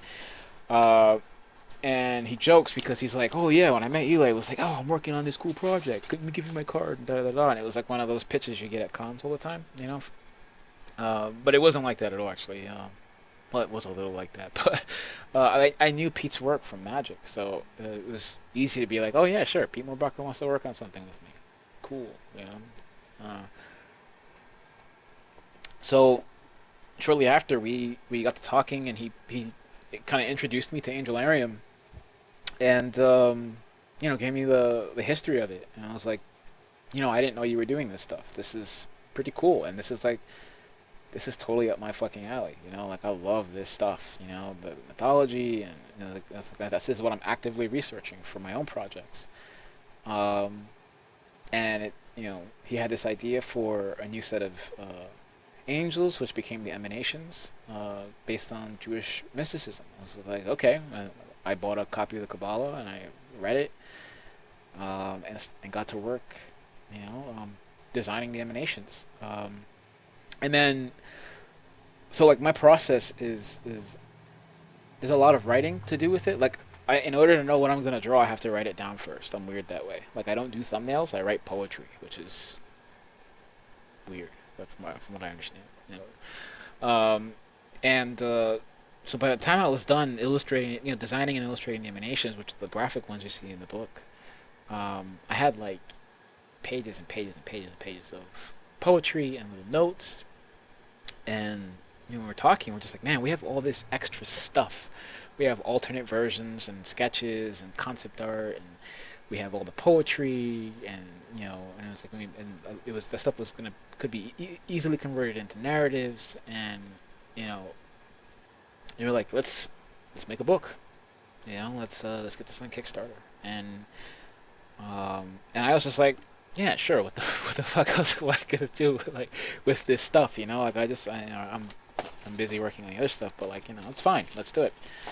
And I wasn't expecting, honestly, Angel Aerium to be this, the first book to be such a success as it was. It's on Kickstarter. And you know, like Pete was like, oh yeah, we're $10,000 funding goal. I was just like, good luck, brother. And you crazy bastards gave us a little under 50 to make the book and the backer rewards. And man, shit, that was just, I can't even express how awesome that was. That was just great. I mean, how much we appreciate that. It was just nice, like, to see like actual, you know, tangible appreciation for our project. Like, but beside, beyond the practicality of getting money for something you made, um, the experience of so many people going, yeah, your stuff is good. We'd like to buy it. It was good. But that is the long of it. That's how Angelarium, the Book of Emanations, happened. And you know, the Book of Watchers just wrapped up on Kickstarter, and again, you guys humbled us with the just enormous support. We raised, and I say we loosely because honestly, Pete does a lot of the legwork for the marketing and the Kickstarter stuff. Like the guy, yeah, still learning from him. You guys, really came through, and so which is why we're pulling out all the stops on not that we're holding back on the first book, but we learned a lot from the first book, and we're gonna make the second book pretty goddamn special. We brought on designers. There's an angelic script that is a functioning alphabet. So Easter eggs aplenty. There's gonna be a ton of that stuff. We're doing a revised edition for the first book just to kind of bring it up to snuff to the second book. And there'll be announcements on all that stuff, coming forward and going forward. But yeah, the Unfrozen. That's a very long answer to your question. I hope that was satisfactory. Thanks for asking it. Um, so one of the things I do like this purple that's happening off this texture, but it's really not working too well with this yellow, right? Like there's a space between this purple and that yellow. I'm wondering if maybe I can alter that yellow so it's a little more unified. But no, that might not work. Oh, wow. Interesting. Let's keep looking around. Oh, this looks like a blacklight painting. Kind of like it. Uh,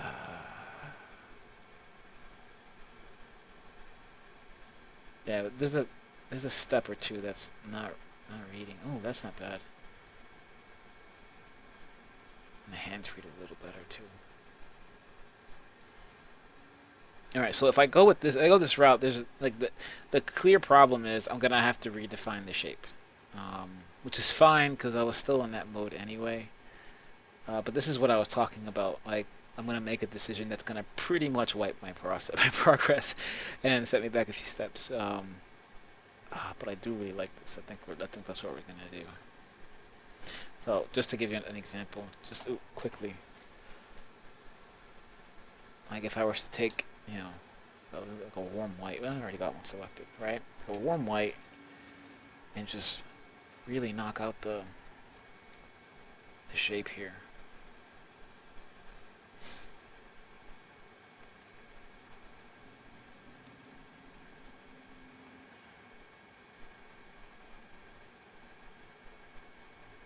just so you can get a sense as to what the silhouette might look like.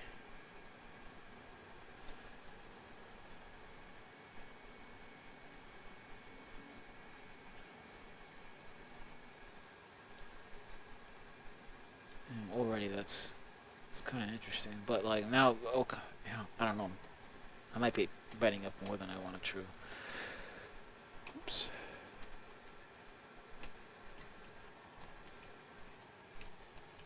Let me try something real quick. Maybe it doesn't have to be so hot and heavy. Oh, look at that. Look at that. Sorry, I'm gonna. I'm not like impressed by my own genius or anything when I say, "Wow." I'm genuinely surprised that Photoshop is accomplishing certain things.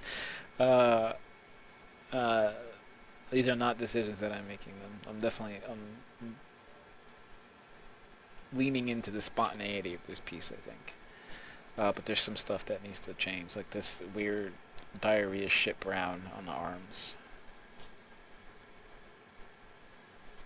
Oh man, so you guys probably have a little more experience with Twitch than I do. Like, is the cussing a problem? Like, that's something I should like keep an eye out for? Yeah, happy accidents, Adam. Thank you. I knew there was a term for it that was socially acceptable.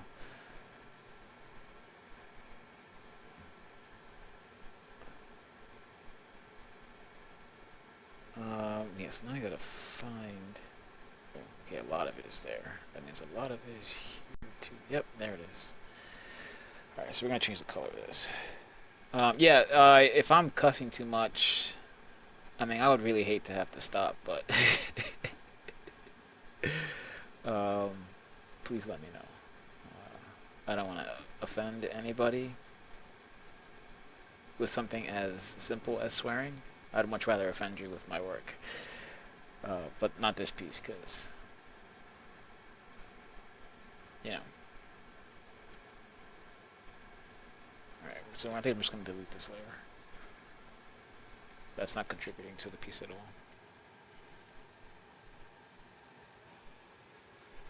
Yeah, man, I teach first graders. They're watching along right now, but they're not allowed to type because you know they're kids. I kid, I kid.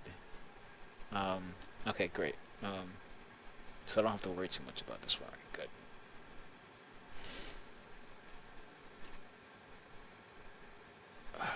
Man, I really want to keep all that in there, but I gotta find a way to change the color of it.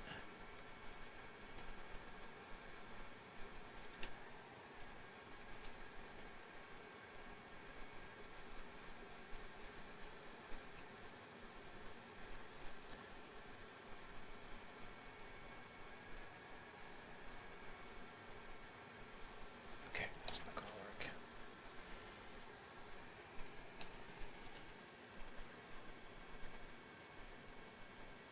Oh fuck, I love that blue. All right, so I think I'm just gonna lean into that shit brown. That came out wrong. Oh, that came out wrong. Oh fuck, wordplay. Yeah, here we go. Okay. Yeah, I've sat in on some gaming streams, and I don't, at least I don't remember. Maybe I'm so used to the swearing that I didn't really notice. I've been watching a lot of Destiny streams. Is any of you guys playing Rise of Iron right now? Cause man, I'm so close to going out and buying a PlayStation 4 right now, and just to play that fucking game. I was playing on Xbox One a while ago, um, before Bungie got their shit together, apparently. Um, and then I realized it was the only game I was playing on my Xbox, so I sold the brick. You know, I was like, I don't want this fucking thing. Um, Man, I'm so fucking hot for that game right now. Uh, oh, great, Alan, you're on Xbox. Man, one of my problems is that I didn't know anybody playing on the Xbox. We could have been like the Beard Brothers, you know, like Mighty Ducks, Bash Brothers. You know. God damn it.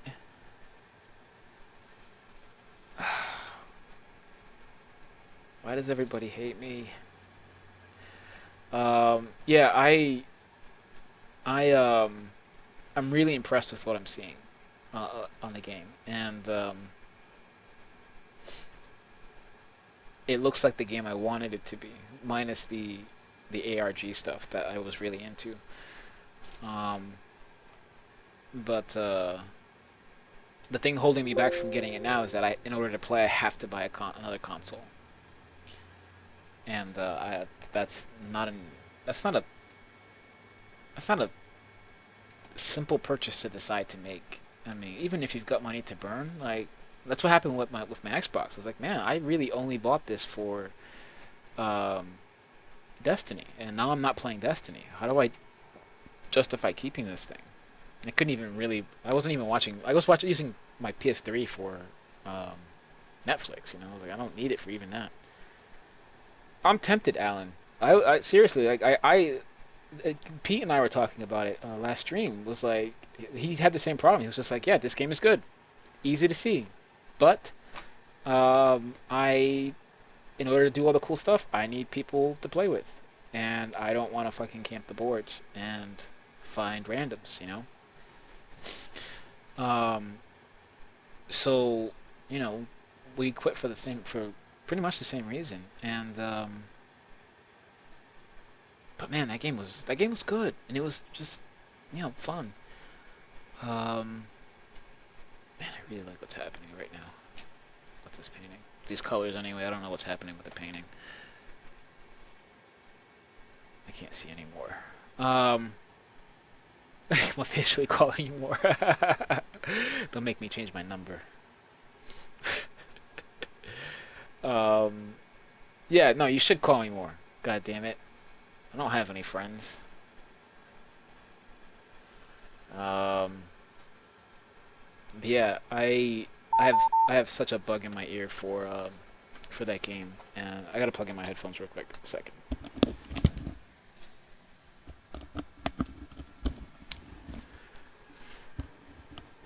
Uh, the headset's not gonna be a permanent thing. I bought a mic today, but I need time to test it and set it up and all that.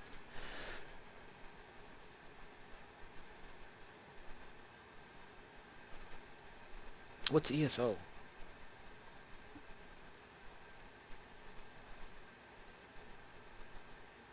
Just get Nightbot on your phone. Yeah. Yeah, that's a great point. I gotta see if I can do that. See if there's a neat little app or something. Nightbot mobile. Um, yeah, man, I'm like I've been jonesing for like a game to play. Um, I was playing Starbound for the last few months because it's like, Alan, you're gonna have to PM me links, man. Nightbot, don't play around. That's Um, yeah, I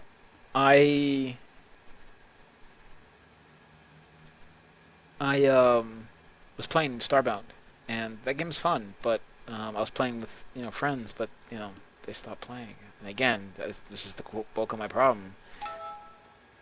Gaming is a social thing for me, um, and without that social aspect, it's just not as fun. You know. Give me 1 second. The author of my next book project is messaging me.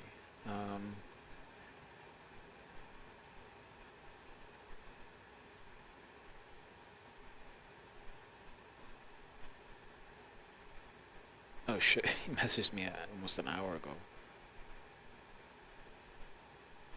Um,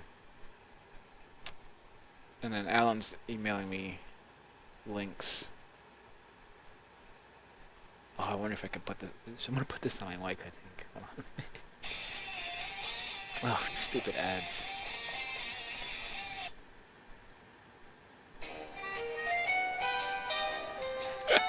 Okay, no, we're not playing the whole thing. I appreciate the link, Alan. Yep, you got a friend in me too, buddy. Um, no, don't get me wrong. I love solo gaming when it's an option and not a necessity. Um, and like in most MMOs, like I will play by myself, and see what quests I can do by myself, and Uh, and but like with Destiny, it's an all or nothing kind of thing. Like you just don't have access to the bulk of their content. Um, and The bulk of my content. Sorry, you don't have access to the bulk of their content unless you have friends. And um, when I first started playing, I had a group of buddies who were playing, but they quickly got kind of disenfranchised with the game when they realized they were playing the stripped down version, and Sony was getting the good stuff. Um, and the um, and, the solo stuff is just too repetitive. It's just running around doing the bounties, and ultimately for no real purpose. Like it doesn't really progress you or you know move you in any real direction. Like most most MMOs will at least cater some content to the people who aren't raiding. Like in World of Warcraft and whatnot. And I was playing Black Desert Online for a little while. That game is super addictive. Don't play it. It's probably the best MMO ever made. Um, and There's that muscle. Look at that. Um, it's it's an option to play solo, not in Destiny. Alan, I would love to form a WoW group so long as we don't have to play WoW. Um, yeah, I will not play World of Warcraft again.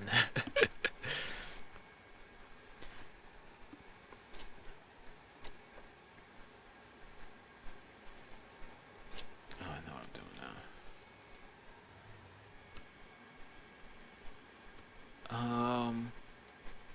There's a couple single player games that I've been looking at that look kind of interesting. Event Zero looks pretty cool, which is kind of like this trippy point and click game where you're trying to convince the computer of a stranded spaceship to take you home, and he's like, "Fuck no, I don't know you." Like that sounds kind of very cerebral, I think. But Oh, that's gross. Time to switch colors. See, my intention here is to put something really hot and poppy here. This is gonna be a dark black or a green.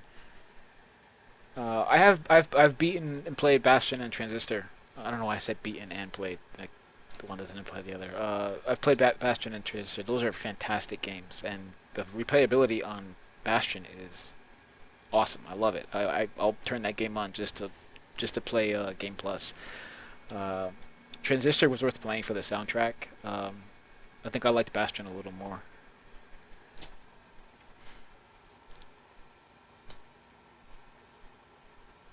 Um, Actually, I liked Bastion a lot more. So much so I bought it on my iPad as well. Um, and that was a very meaningful purchase for me because I don't buy iPad games. Um, yeah, soundtrack is amazing.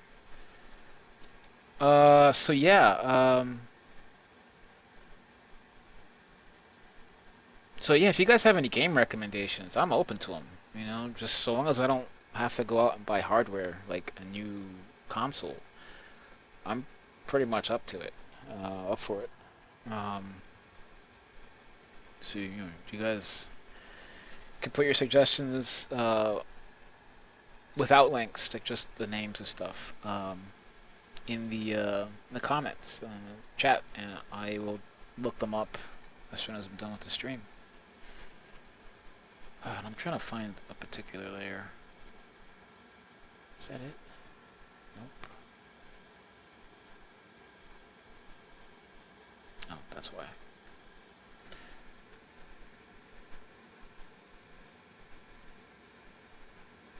I need to get a little of this space back. Yeah, there we go. don't want to lose that. That's a that's a big part of this piece, is the space in there. And I'll have to like knock it back out again, but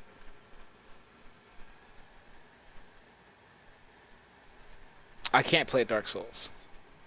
Dark Souls is a little too existential for me to deal with.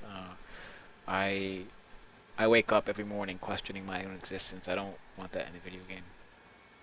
Uh, Unless it's Journey, because that game's amazing.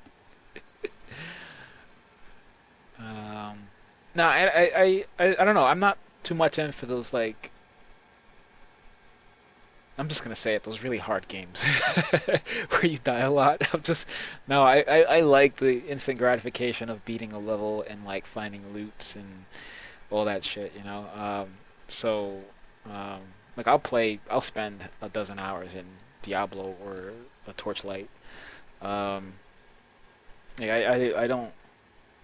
Yeah, yeah. Art house games are good too. Like Journey was really good. Anything from that studio was really good. Braid was pretty fun and interesting. Fez, that kind of stuff is cool too. I like pixel art a lot. Like I love pixel art, so those games are fun too. If you have any suggestions. All right, Adam. Now I'm definitely banning you. BioShock is a fucking garbage game. Not like from the I'm gonna rant a little bit now. From the first like 5 minutes of the game, none of it makes sense. You're in a plane, you crash into the ocean. Your first instinct, as the main character of your story, is to swim down. Come on, I I got I got nothing. No, I just no. I couldn't get past the first 20 minutes of that game. I was just like, this is dumb. This is dumb. This is dumb. This is dumb. Why am I down here? There's no indication for me to swim down except it was as far as game controls are concerned, it was the only way I could go. Like even developers couldn't find a nonsensical way to like get you to go down. They're just like, they just railroad it. It's fine. Oh, Rust, I'm actually really interested in. Rust, I'm really interested in. I've been playing. I've been playing Inside, and I promised Pete that I would finish it the next time he and I stream together, because we were gonna talk about the game, because the game is a harrowing and somehow delightful experience. Um, and I need to finish that game. I'm gonna try to finish it this week if I can script some time to myself. But yeah, yeah. Rust is definitely on the list.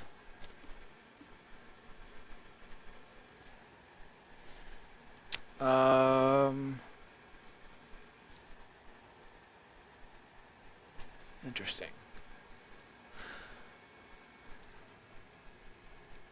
Which game was what again? Rust? Just look. I'll post a link. Give me a second. I know you guys can't, so I'll help when I can.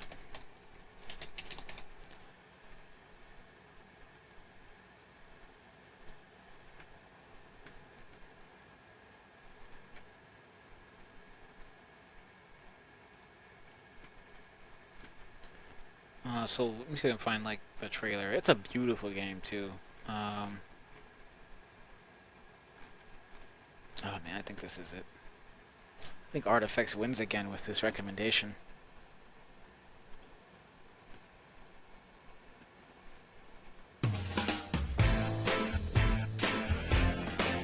Oh wait, this is not the game I was thinking about. I'm thinking of Limbo. Yeah, yeah, yeah. Um, I have heard about. I'm gonna keep cutting the music out because that's kind of annoying music. Uh, I have heard about Rust, and this game does look good in the same terrifying and harrowing way, harrowing way that a PvP server is in an MMO. Um,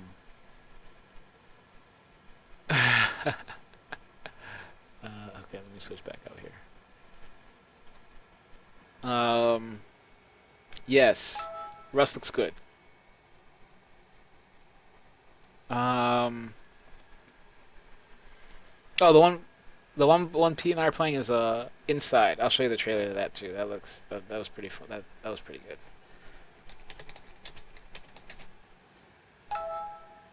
And I'm sorry about the binging and bonging that's going on my phone. That's my writer.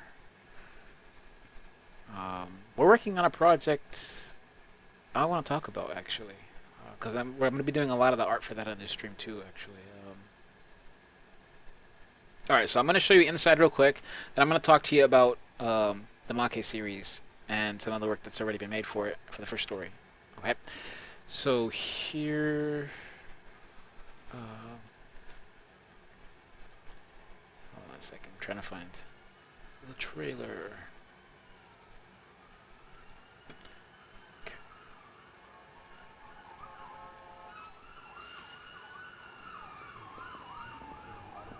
And this is now the second time this game has been on an Angelarium stream.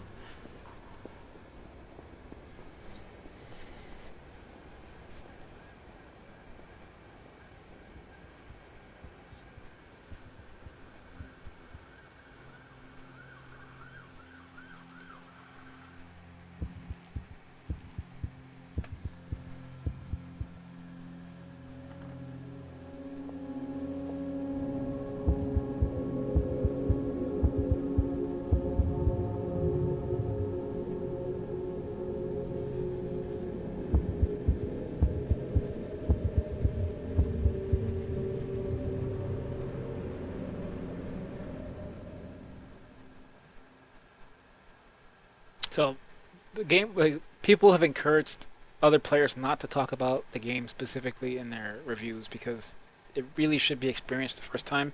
And I thought, oh, that sounds like a lot of hype, like. And then I played the game, and in the first 5 minutes, if anybody had told me what happened there, I, we're not gonna show the first 10 minutes. I would have not been upset, but it definitely would have diminished the experience.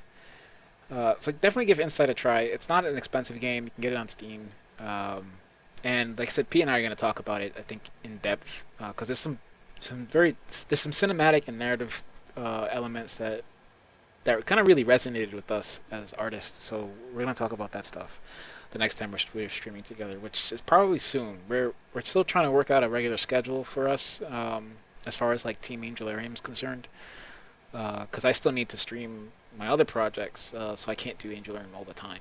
And Pete has a full plate as well, so um, we'll figure it out and we'll keep everybody posted. And then as far as the project's concerned, like I said, Make is it's a series of Greek tales. Um, Myself and William Ebling, who's the author, and a very good friend of mine. I've known him for 15, 16 years now.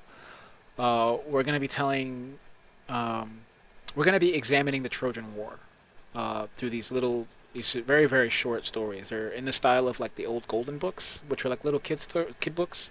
They're like 32 pages and they're real brief. And they're these are very poetic, and each story is a conversation between Zeus and the Fates about how the Trojan War started. And the first story is the Judgment of Paris, which is a very famous story out of Greek mythology about um, Paris having to settle a contest between the gods. They're trying to decide who the most beautiful goddess is. And this all happened because a goddess was excluded from not just the contest, but from the gathering of these gods. Discord, aka Eris. And Ares, not Ares, Eris. So yeah, we're gonna be working on this. This is gonna be a Kickstarter. We're hoping to launch the beginning of November, actually. I'm still waiting to hear back on numbers for the cost to print, quantities, and all that jazz. But I'm really excited about this, and I'm going to be streaming a lot of the art for the second story, which is tentatively called Helen. Um, and you're going to see a lot of this stuff. I'm going to be talking about this project a lot. This project is very near and dear to me.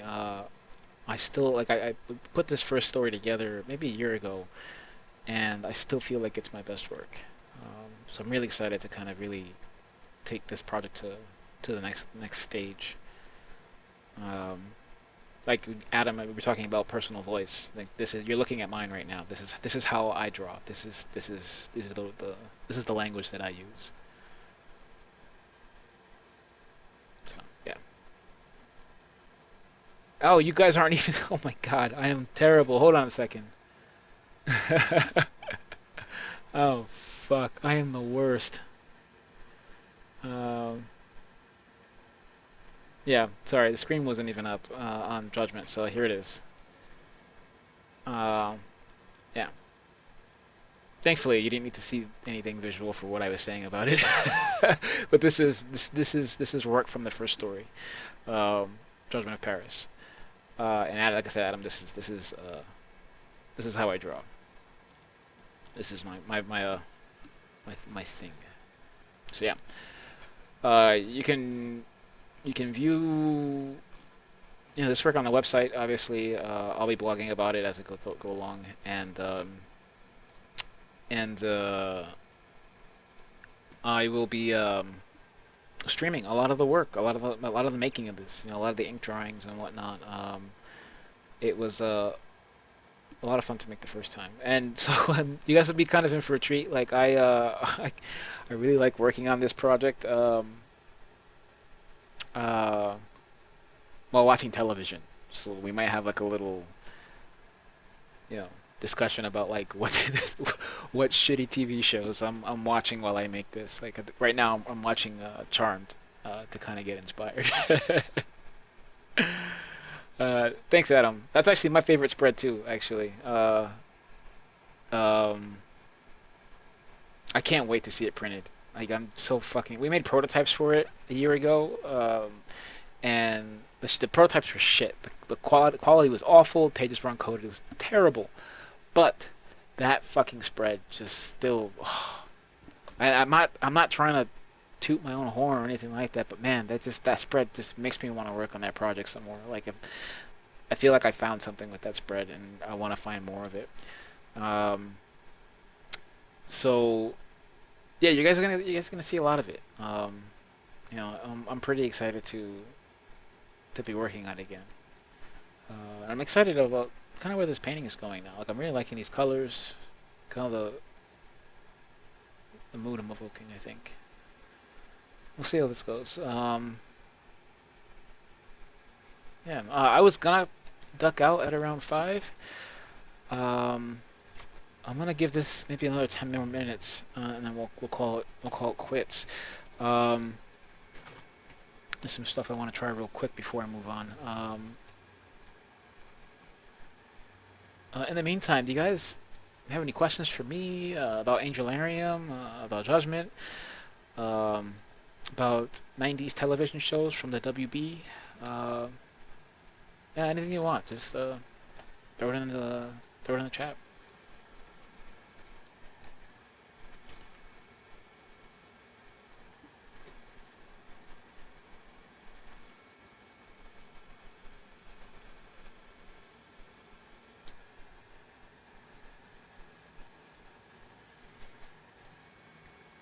Thanks, Adam. I'm glad you're enjoying it. I am too. Um, I don't like this. Real quick. I appreciate that. I'm really happy that you guys are actually here to watch this. It's I had weird feelings about streaming work. Um, I didn't really know what to expect, and you know, this is continually to be more and more fun, and I hope to do a lot more of it. I'm definitely gonna do a lot more of it. There's no hope. There's no speculation about it. I love doing this, so I didn't think I would, and I went out and spent a bunch of money on streaming equipment, and um, yeah. And yes, Alan, I've watched the entirety of Buffy. I don't know, 8 or 9 times now. Um, Dawson was a crybaby. Yes. um, James Vanderbeek um, is really good in Varsity Blues. Like I actually really like that movie. And that little short where he played the Red Ranger on Power Rangers. That was excellent. um, so while I did watch all of Buffy, I liked Angel a lot more. The story was a little more fleshed out. Um, I haven't read the comic. Oof.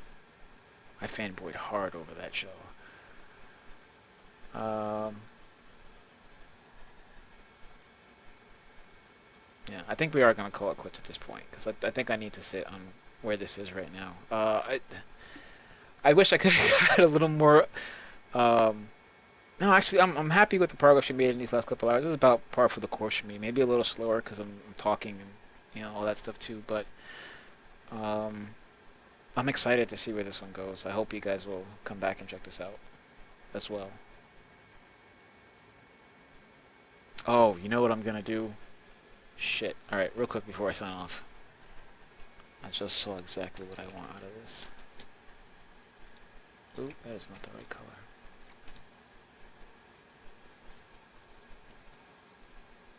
Oh yeah, that's it. Wow, that came out wrong. Sorry, P and I were talking about the eroticism of drawing art, and I think maybe I got a little carried away. um, that the revelatory brushstroke is a very exciting experience for both of us, and not actually erotic, but it is exciting. And I just saw something in the silhouette I really want to push,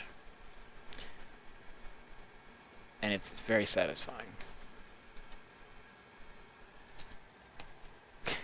I feel a little creepy now for having gone, oh yeah.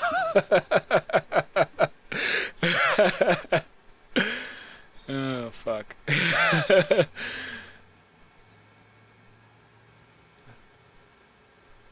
Yeah. Okay. So what I just did there. That's a clue as to where we're gonna go next time. Um, we're gonna hammer out this silhouette. Really get some push the this kind of thrusting motion happening in the rib cage. We're gonna solve the hands,